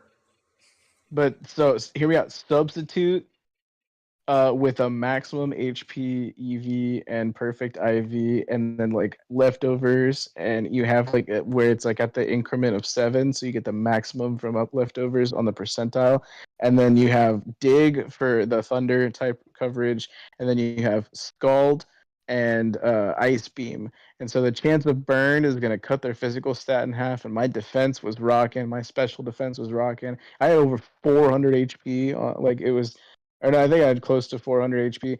And with substitute and with leftovers, I was literally unkillable. I swept entire parties without ever having to switch out of Vaporeon. It was extremely competitively viable. I could switch dig out for other things if I wanted, like, Angry. but oh my goodness, dude, it's absolutely nuts. For And if you those of you send me that don't know. something right now that I don't want to see, No, okay. listen. Cinderace, the final evolution of Scorbunny, would you Gigantamax? It stands on a big ball of fire. It's a soccer ball. First and foremost, I played 10 years of soccer growing up, or football if you're overseas. Anyways, it does the Gurren Lagann Studio Gynax like pose on top of the soccer ball. So like, yeah, that's a peak Pokemon design for me personally. Like, why can I not go back and accessibly access like Pokemon titles and go back and play them? What's so bad about me wanting to go back and play Coliseum or Coliseum XD Gale of Darkness, huh? What's up with that, Come Nintendo? over. I got them. I have them on GameCube. Well, I mean, that's cool for you. Cool if someone has them on a GameCube still today. What about for normies like me who want to live that nostalgia right now? Wish that, you know what's crazy is Sony. I could buy a PlayStation 2 game, put that shit on my PS5. I literally played Destroy All Humans 2 the other day, and I was like, this is crazy cool. Are you serious? You want to know what's really crazy? You can shmemulate with a shmrom. I'm spitting right now, so I'm gonna be angry because I don't have to emulate. Because if I want to give you money, are you listening, Nintendo? Are you that dense? Okay, no, I gave Sony money. Terrible. Here, No, Nintendo. Stop! I'm spitting. You love Gino. Did you pick up Mario RPG? Yeah. You did? You picked it up? It's on my Switch! I literally have my Switch right here, motherfucker! This is news to me! This is huge! God! So I'm gonna spit! I want to give them money! I want to play these games, and I want them to have the accessibility to play them on my big TV over here! But you know what? I can't do that if I emulate and have a fucking shitty PC! They can't run that. But you know what I could do? I could give Nintendo money the same way I gave. You can go to the PlayStation Store and buy old PS2 titles and just download them right on your PS4 or PS5 and play them. I have so many PS2 titles on my PS4. It's literally just a sitting, functioning PlayStation 2, for God's sake. It is that easy. Nintendo, I want to give you money. It's not just Nintendo though. Nintendo, you can buy a lot of, like, it's Game Freak specifically, I believe. Well, fuck Game Freak. Fuck those freaks at Nintendo. But also agreed. But you can buy a bunch of like older like Nintendo games and have them straight on your that is a thing. It's like just now not you can, but like they locked Pokemon out of the backwards thing. I remember right for when they introduced GBA games to the Switch's thingy. So it's like that's crazy though. Like retro collecting wasn't. Yeah. I remember that. You have a lot of retro games, Tree. But yeah, I think it's crazy to me that Sony has allowed me to be like, hey, do you really want to play this? $5. And I'm like, what? I could just... And they're only adding more titles. Like, that's... I hear you. A bit of it makes me sad. The PS3 era is like... gone. Top tier for being able to play the discs too on there. Like it's sad that I can't PS3. That was the had a last time I bulky was one. actually into gaming. Like, was PS3 era. Like, I played Uncharted 2 and Peak. MGS4. Peak. Dude, And Little like, oh Big yeah. Planet and Little Big Planet 2. Oh my god. Yeah, There's some of my amazing. best core memories have been made playing that game and cosplaying as like anime characters, as little sack people trying to have little anime battles. Ugh. Bruh, Ratchet and Clank, A Crack in Time. Like, oh Oh. my god. my dude. first online friend I ever made. I don't remember his name, but it was on Little Big Planet 1, and I remember getting home from school every day and be like, okay, cool, give me that. Holy shit, you guys, okay, it was over Little Big Planet. Hold on, I have a fucking piece of history back here. Oh god. It's about to go down, yo. I Little Big Planet was so good. remember playing the first Red I Dead. always got that retro shit like on hand. This is a Bluetooth I had that. for PS3. I had that. Yep. Like, this is what I shoved into my little fucking like ear, and it hurt to wear. But this is what I Yep. talked to that British guy with, or he was another kid. We were both children. It was okay. No, He no, wasn't but an like adult. I had this similar thing where I played with a. I had this dude I love named that you had to Clyde. clarify. I had this, We were I had this both guy kids. named It was Clyde who was okay. also Oh a my God. kid, and he lived with his grandma, and his grandma was, I guess, deaf. So he would just like shout like the most obscene things at her, and he'd be like, "It's okay, guys, my grandma's deaf; she can't hear me." Stop the fuck, you won't be. I was like, "What? That's your grandma. You can't say it." He's like, "She can't hear me. What difference does it make?" And I was like, "Bro, you can't like." Citing "I love you" and then be like, "You mother," and I was like, "You probably read lips," and be like, "If she's looking at me." It's like, Bro. I love that, man. But Clyde, man, shout out to Clyde. I don't know. I miss those 13-year-old homies. There's one guy that we all used to play Little Big Planet and Modern Warfare 2 with, named Sasuke God. Uchiha 1002. And what was crazy about it was we would all play every day. And one day he got on and was like, "Hey, my diagnosis came back. I'm gonna die next month." And we were like, "What?" And he's like, "Yeah, so this is my last time playing with y'all because my mom wants me to spend time with the family. So y'all have a good one." And then he just left, and we're like, "Okay." Damn. Wow. I had a similar experience. If y'all remember Flipnote Hatena on the DSi, the online community for that was crazy.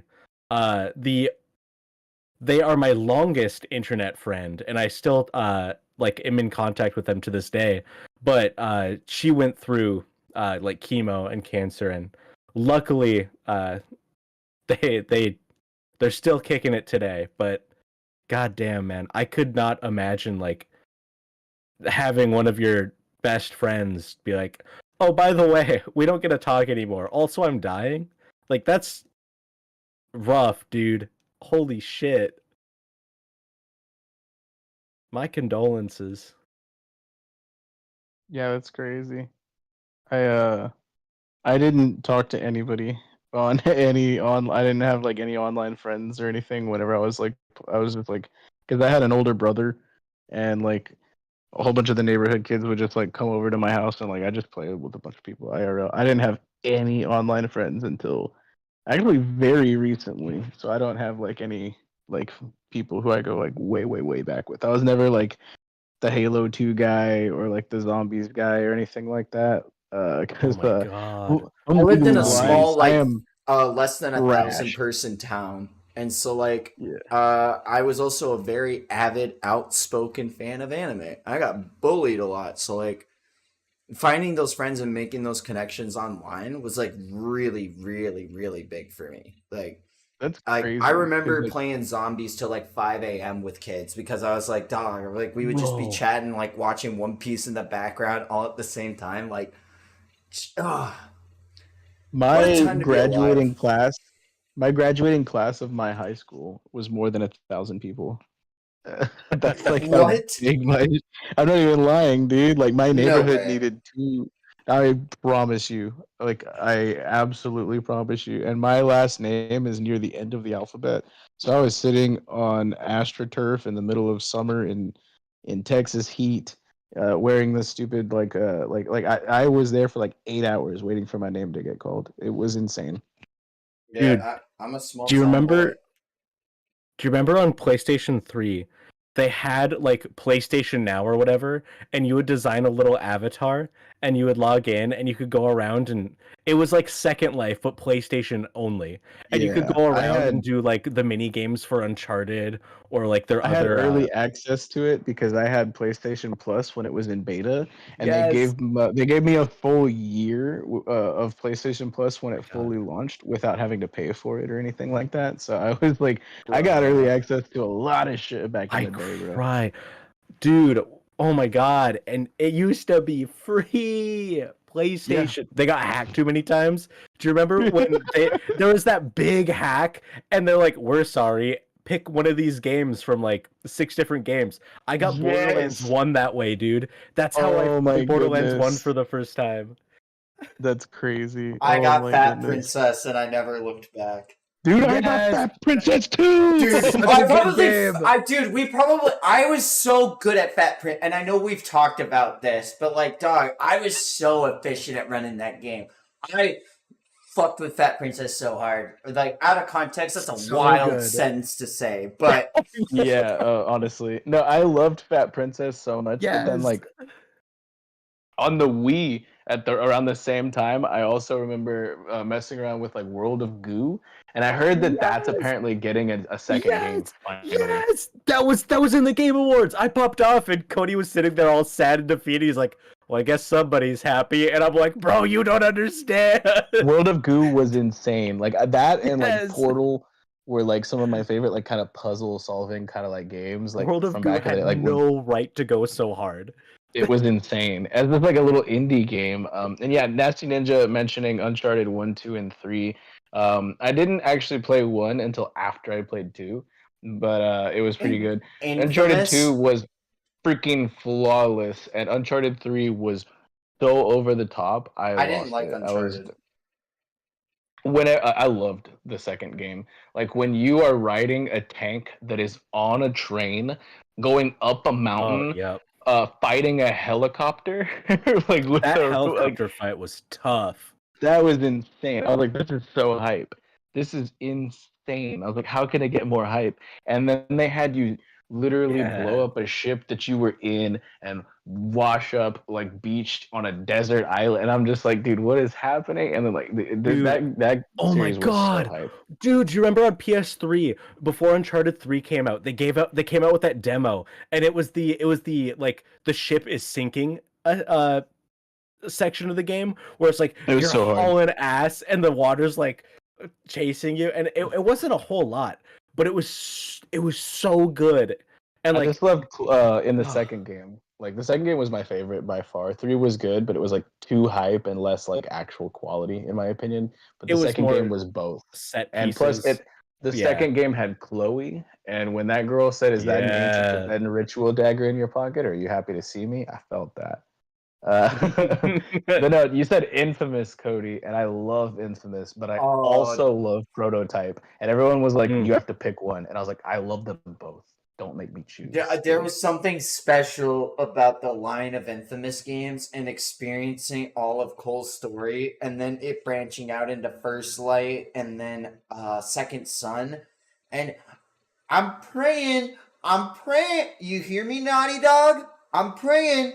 It's out there. There's a third one. You could do it. You don't have to just do 2. PS5's I thought it was out. Insomnia. Yeah, Is it Insomnia? I thought it was Naughty Dog because it's Naughty Dog because he has the Sly Cooper logo on him. And No, Naughty Dog was actually Uncharted.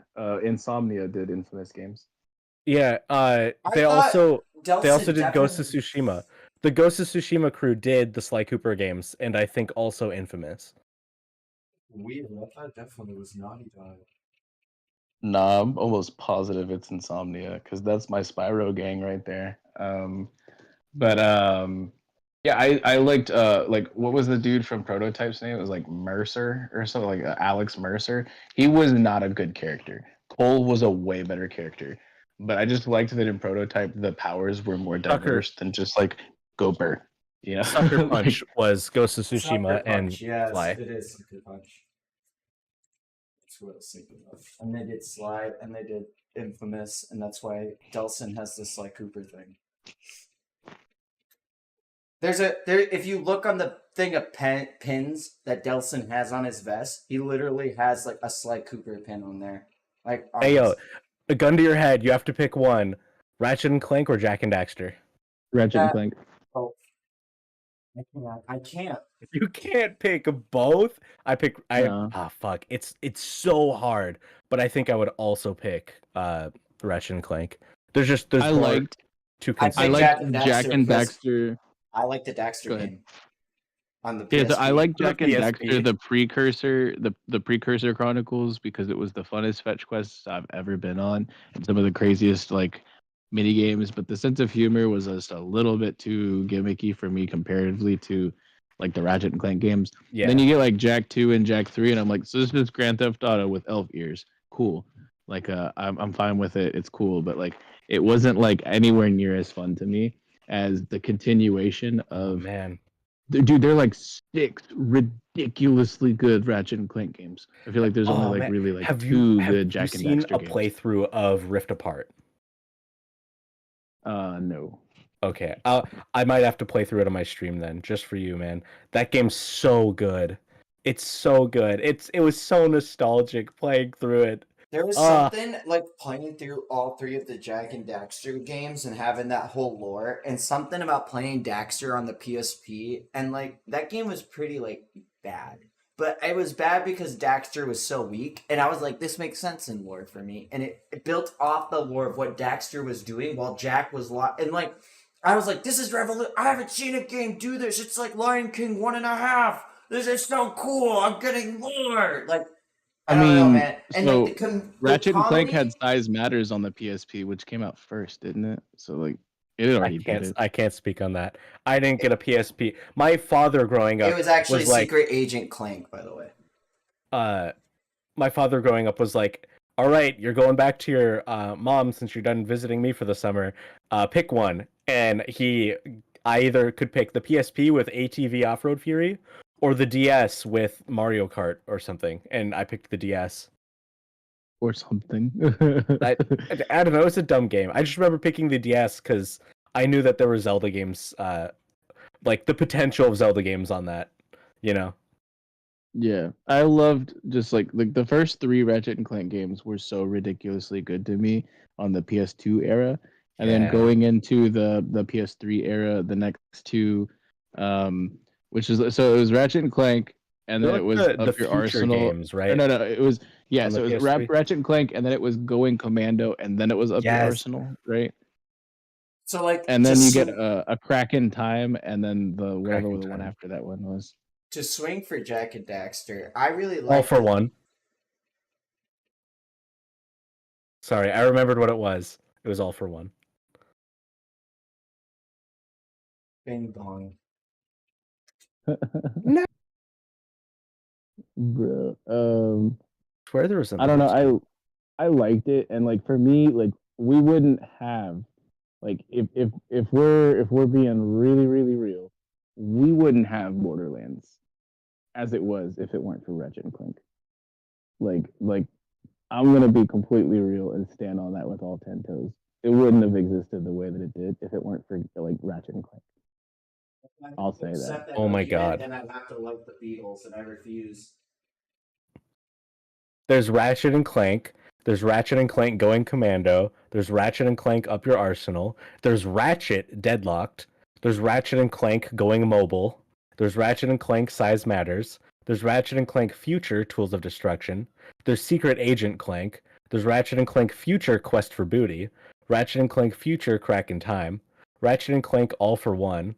Ratchet and Clank Full Frontal Assault, Ratchet and Clank Into the Nexus, Ratchet and Clank Before the Nexus, and then Ratchet and Clank A Rift Apart. There are so many more games that I thought. I played 6 of those games. Like so, I mean, yeah, it was such a beloved franchise for me, and I think A Crack in Time was my absolute favorite. I loved the first 3 with like the whole nefarious like Chronicles and stuff, and Captain Quark, one of my favorite side characters in any video game ever because he's so amazing. and just like some of the comedy was amazing. Like I remember the first time I heard what the rhinos stood for, I was just like, this is peak. This is peak comedy. Mine was Tools of Destruction. The first Future game was Yeah, like I played Tools, but then so A Crack in good. Time like was what really made it for me. Bruh. Fucking or freaking. Do you remember the PS3 era where they'd be like, y'all want these games on PS3? Okay, here's a collection. Here's a Sly collection. Here's a Ratchet and Clank collection. Here's a Jack and Daxter collection. Like, we don't care. Yeah, PlayStation's always been so kind to us. I got the Metal Gear Solid collection, like for PS3, and that's the only reason I've ever played the first two because I wasn't into it back then. But I still didn't finish them. But I played them. Heck, man. I All right, love Cody. Jack and Daxter. I was gonna say, come swing. I love Jack and Daxter a lot. I really like the comedic writing of Daxter and like the above the head writing that goes for like parents being able to watch you. My dad was able to watch me play Jack and Daxter, like Jack 2 and Jack 3 over my shoulder. And it's really funny that you mentioned like the Grand Theft Auto aspects of it. Jesus Christ, Cody, get a hold of yourself. But he would literally say that as a gamer himself. He's like, ha, this is Diet Grand Theft Auto. They just don't have anything cool. But then he saw the different guns and everything, and he's like, oh, whoa. And then, like, the dark ability. Something about Dark Jack and Light Jack, like, Light Ego, and, like, it almost looked like he was, like, trying to hold back a Super Saiyan form. Like, I don't know. Something about, like, everything aesthetically Jack and Daxter spoke to me. I really like that. Yeah, it was like Kingdom Hearts meets Grand Theft Auto in a way. Once you got to like Jack 3. Whoa. Whoa. That's something I'm serious. that I've just heard. No, now. it really was. Like it really was. Like because you had like Valor mode and like all this other shit. Like Kingdom Hearts 2 specifically. It was like Kingdom Hearts 2 meets Grand Theft Auto like Vice City. Like I guess like to date the crap out of myself. You know. Kingdom Hearts also had a collection on PS3. Yeah. See, Nasty Ninja knows Borderlands would not have existed if it wasn't for Ratchet and Clank. And Remember Ratchet and Clank and the gun that shot disco balls and made everybody dance? What's up with I love man? So good. I love the Coliseum, like where you're like in the second one, in what Up Your Arsenal, when you're you can literally just do endless Coliseum bouts and stuff like that. And I got like the lava whip, and I was just destroying. I love like it's one of my favorite things in games where you can just do like endless modes or like really really gruelingly difficult like scaling challenges, like the Pit of 100 Trials in Super Mario or in Paper Mario: The Thousand Year Door. I love that kind of shit. Dude, oh my god, I wish that you could like still play games like and fully enjoy them. The Rift Apart game it's on PS5, so there's haptic feedback on the controllers, and there's a V shooting shotgun. Oh gosh, that holds 2 in the chamber, and the way the haptic feedback works is you pull the trigger down halfway, and then there's like resistance on the trigger, and then you pull it down the rest of the way, and that's each shot in the chamber of the gun, and like having the guns fight you back as like recoil essentially. Like they went all out with the haptic feedback for every gun in the PS5 Ratchet and Clank game. It's so good. That's crazy. We got John Sherrod hopping back in on the chat. JJ, John Sherrod on all social media. My OPU fam talking about the N64 right now. Can we talk about GoldenEye? Yo, what about Superman? Superman 64. One of the best titles to ever Duke drop Nukem, in the history of man. Duke Nukem 64 up in here. Like I want to say it was either the second or third D&D stream for Cody 8. Tierra came home having bought me GoldenEye on the Nintendo 64, and I got to show that off on stream. I was like, yeah, goated. What a good game. You mean Cody ate the Ocho, right? Yeah, not Cody. Wait, what? What's going on? Cody ate will eat. Yeah. Okay. Okay. No, it's genius, honestly. But I'm in I'm a 64, rapper. I can't help Dude, that. I oh just my do God. this stuff naturally. Mega Man Legends, bruh. I need more. Why is it got to be the only Mega Man series to not get more than like 6 games? What's up with that? I Got don't know. 2. Mega Hurts Man's my pretty heart. fun. I love Mega Man. I Mega Man remember Legends playing wild. the original Super Smash Brothers, and when I saw like Captain Falcon's like silhouette, and it was like a new challenger approaches, and it was like all 8-bit, yeah. kind of like really shitty graphics. I was like, this thing looks so creepy. It was like kind of nightmare fuel. And then I saw him, and I was like, oh, never mind, he's just some Chad. Like, but like I thought it was like another worldly demon because I'm like, what's he doing with his arm? Like, what's going on over it? Like, and the silhouette freaked me out when I first saw it. Like, it was so crazy. Trying to think of the 64 games that I have in my collection, just to talk about. Both Majora's Zelda, Mask. yeah, both Yeah. Zelda games. I mean, I played the Uh, crap out of Ocarina, but I played most of. I did one playthrough on N64. I did the rest of my Master Quest. I played the crap out of the GameCube Master 64 Quest. cartridge. Yeah, I Nice. played the crap out of my Majora's Mask cartridge though, and Donkey Kong 64. Oh my God, man. that game's a mess. Yo, Conker's Bad Fur Day. Oh, dude, that was amazing. That was oh my god, that game was so ridiculous. I wasn't allowed to play it at first, so I had to go over to my friend Alex's house, who lived 4 houses down. Dude, And yeah.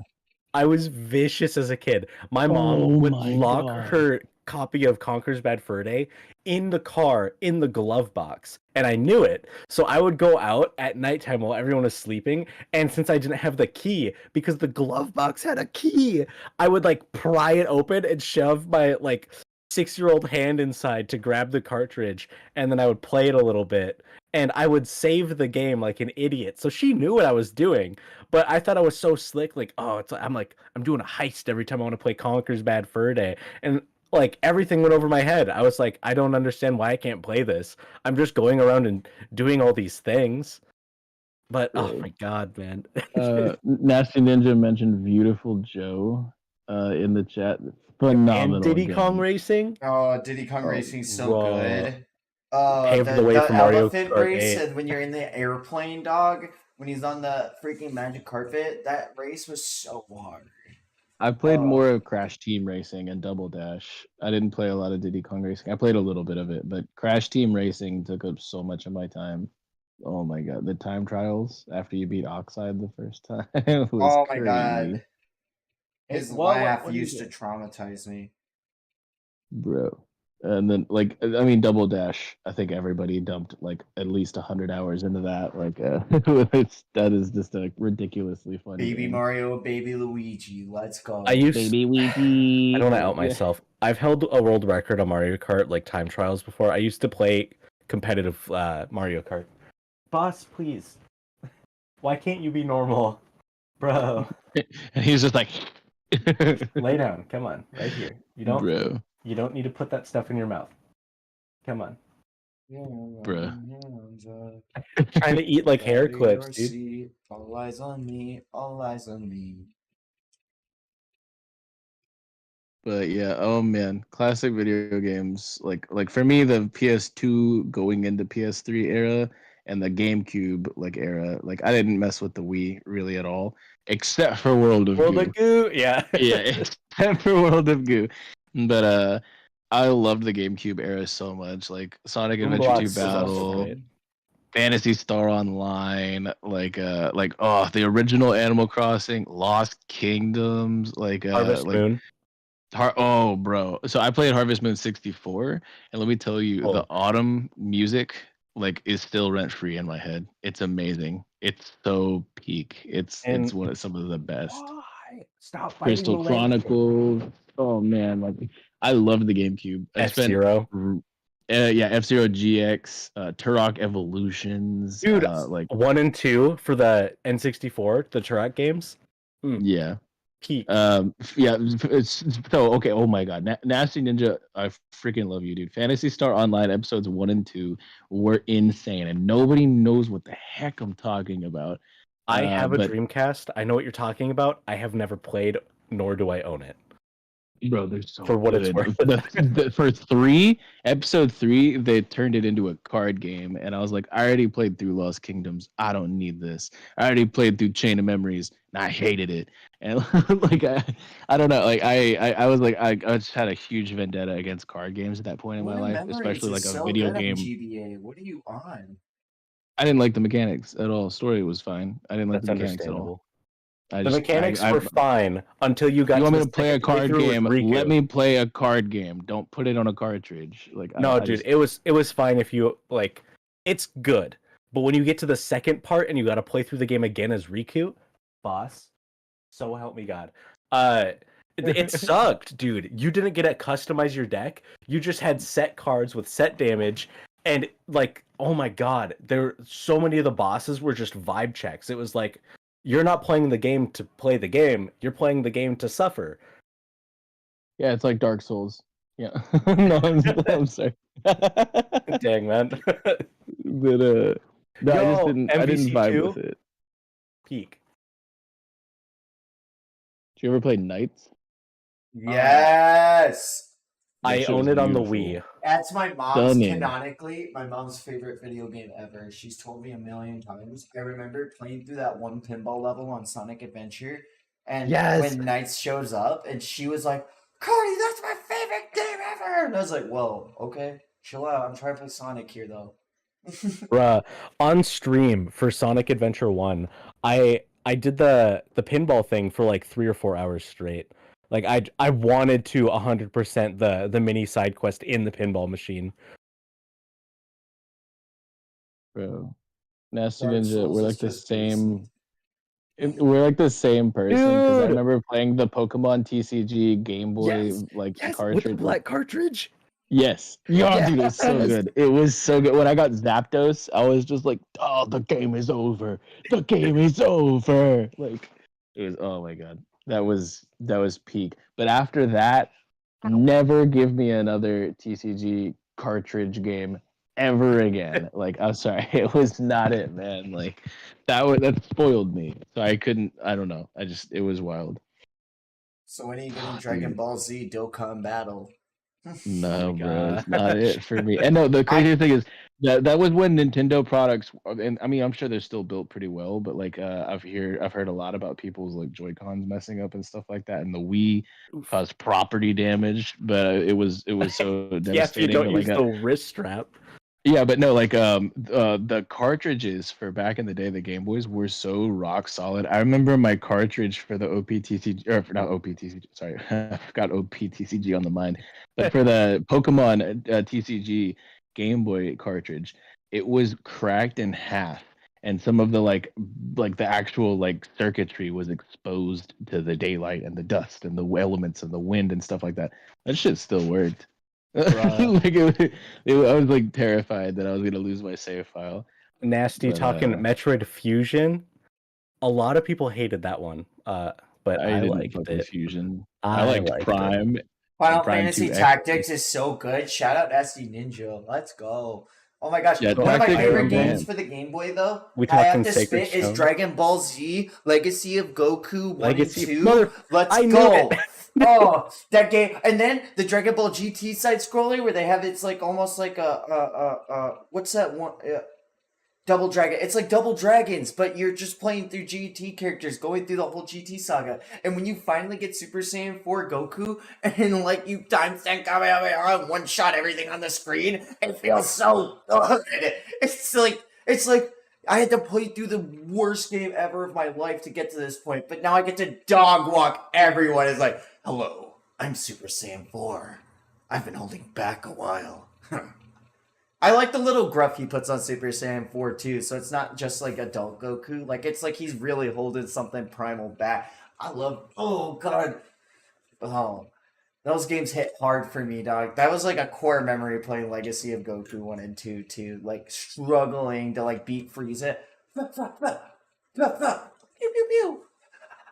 Run away, run away. I remember the original Budokai, like before Dude. Tenkaichi. Remember when Cell absorbed Krillin? Yo, you guys remember the that was 3DS wild. game? Dragon Ball Fusions, where kind of everything went wild? What's up with that? Dude, no, the armband is one of the coolest things ever with 5-person fusion. Don't get me. Why is that not canon? Why is Xenoverse 3 not come out with that? Could you imagine?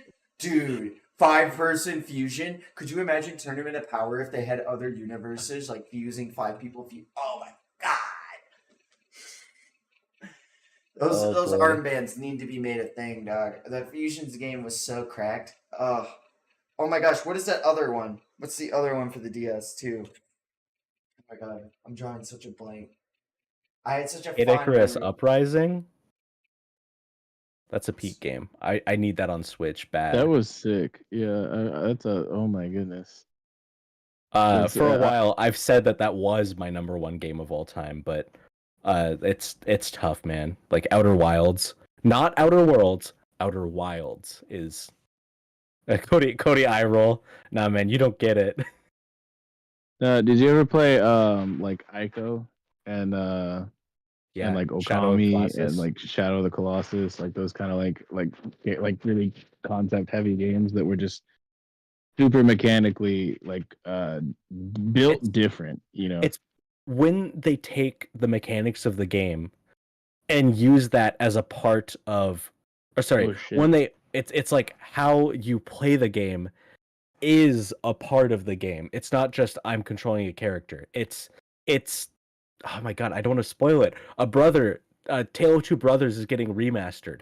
That is if you like Ico, you will fuck with that game so hard, dude. Like, Okami's oh my so god, dude. good. Hell yeah. Nasty Ninja Okami. Shout out to Chugga Conroy because I would never have heard of Okami or even tried it if it was not for his Let's Play. And he did the first episode and said, if you had not played this before, go play this game and then please watch me play this because it's an experience I want to share with you all. And like watching him play that first episode and seeing the way he had to like draw all the different paint brushes with Amaterasu and like, oh my god, I freaking loved Okami. That game is so sick. Ami, we love Ami. Boys in chat, everyone in chat and boys here, I love you all. But I just got a notification that my guy JB Joyboy Theories is going live for probably his first solo stream ever, and I helped him get it all set up and stuff like that. He's about to crack an entire box of OP05, and I gotta go watch him. So I'm gonna do my outro soon. Y'all can keep spitting though. I'm so sorry. I gotta go it's watch good. it. It's 10:30. We're good to call it. TreeTheWolf, why don't you let the people know where to find you then and send your flowers? This has been a dope stream. You can find me at twitch.tv/TreeTheWolf. I remember this time. Or TikTok.com/@TreeTheWolf. I don't know how it works. I'm TreeTheWolf there too. I'm also TreeTheWolf on Twitter or X if you're weird and want to call it that. You can find me in The Last Dark on Discord or in Gang Gang. I am not like, don't be afraid to just message me, man. You wanna talk retro games? You wanna hang out? I'll do it. Don't message him. Do not message him. You can at him in his server. He doesn't know what he's saying. He doesn't know what he's saying. Okay. Link in the chat.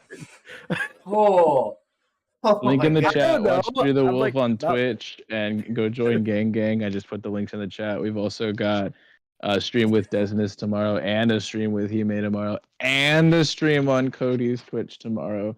Links for those in the chat. I've streamed every day since Wednesday. I am dude on that grind. But yeah, I've been vexyz the Lurking Legend, the Twerking Legend, Rear Admiral reporting for Booty. It's always a pleasure to spit with these two fine gentlemen here, and I'm super glad we had you back on Tree. And yeah, this has been just a dope stream. Everybody like these streams. Subscribe. Tune in for a really busy, really goated day tomorrow. We love you, chat. Cody, I'm gonna let you do your thing, but I am gonna hop off because I gotta go see this. You know what I mean? Yeah. Do you want to link his thing? What? Cody's link in the description. He's got his TikTok and his Twitch are linked in the description. Oh, for JB, yeah, I just put it in the chat. I'll put it in again. Okay. There we go. That's the channel, and he's about to go live right now. So this has been the last arc, Chadmirals. It's always been a joy to have a podcast of my dreams. Be sure to join us next week where Lucas, I think, has messaged me that he has some guests planned that want to actually come on here and spit, which is crazy to me because I didn't think anyone would want to come on Chadmirals ever in my life or actually want to interact with me as a presence or in general. But hey, we're here. That's crazy. And if you want to see, they're like, Cody, you've been streaming so long. How are you not tired? I'm the special grade sorcerer of the last arc. I don't get tired. RCT, I'm back to full. That's my GOAT. I'm the GOAT. And if you want to see more goated activities, be sure to join our Discord, which is linked in the description. Watch the Last Arc Weekly for D&D, and be sure to catch Group 2 on Tuesdays. Remember, Group 2 solos, I think. But be sure to also catch Group 3 on with the description. Sometimes I forgot when Group 3 is, but you know when Group Cody 8 is? When Cody 8 will eat? Saturday. Tomorrow. Group 3 is also Saturdays, just not tomorrow because Just not tomorrow. But... Hey man, I'm trying. I really am. But you guys got to come to the Discord so that you can get better information because for as special grade as I am, I can't give you all the infinite knowledge that I can share with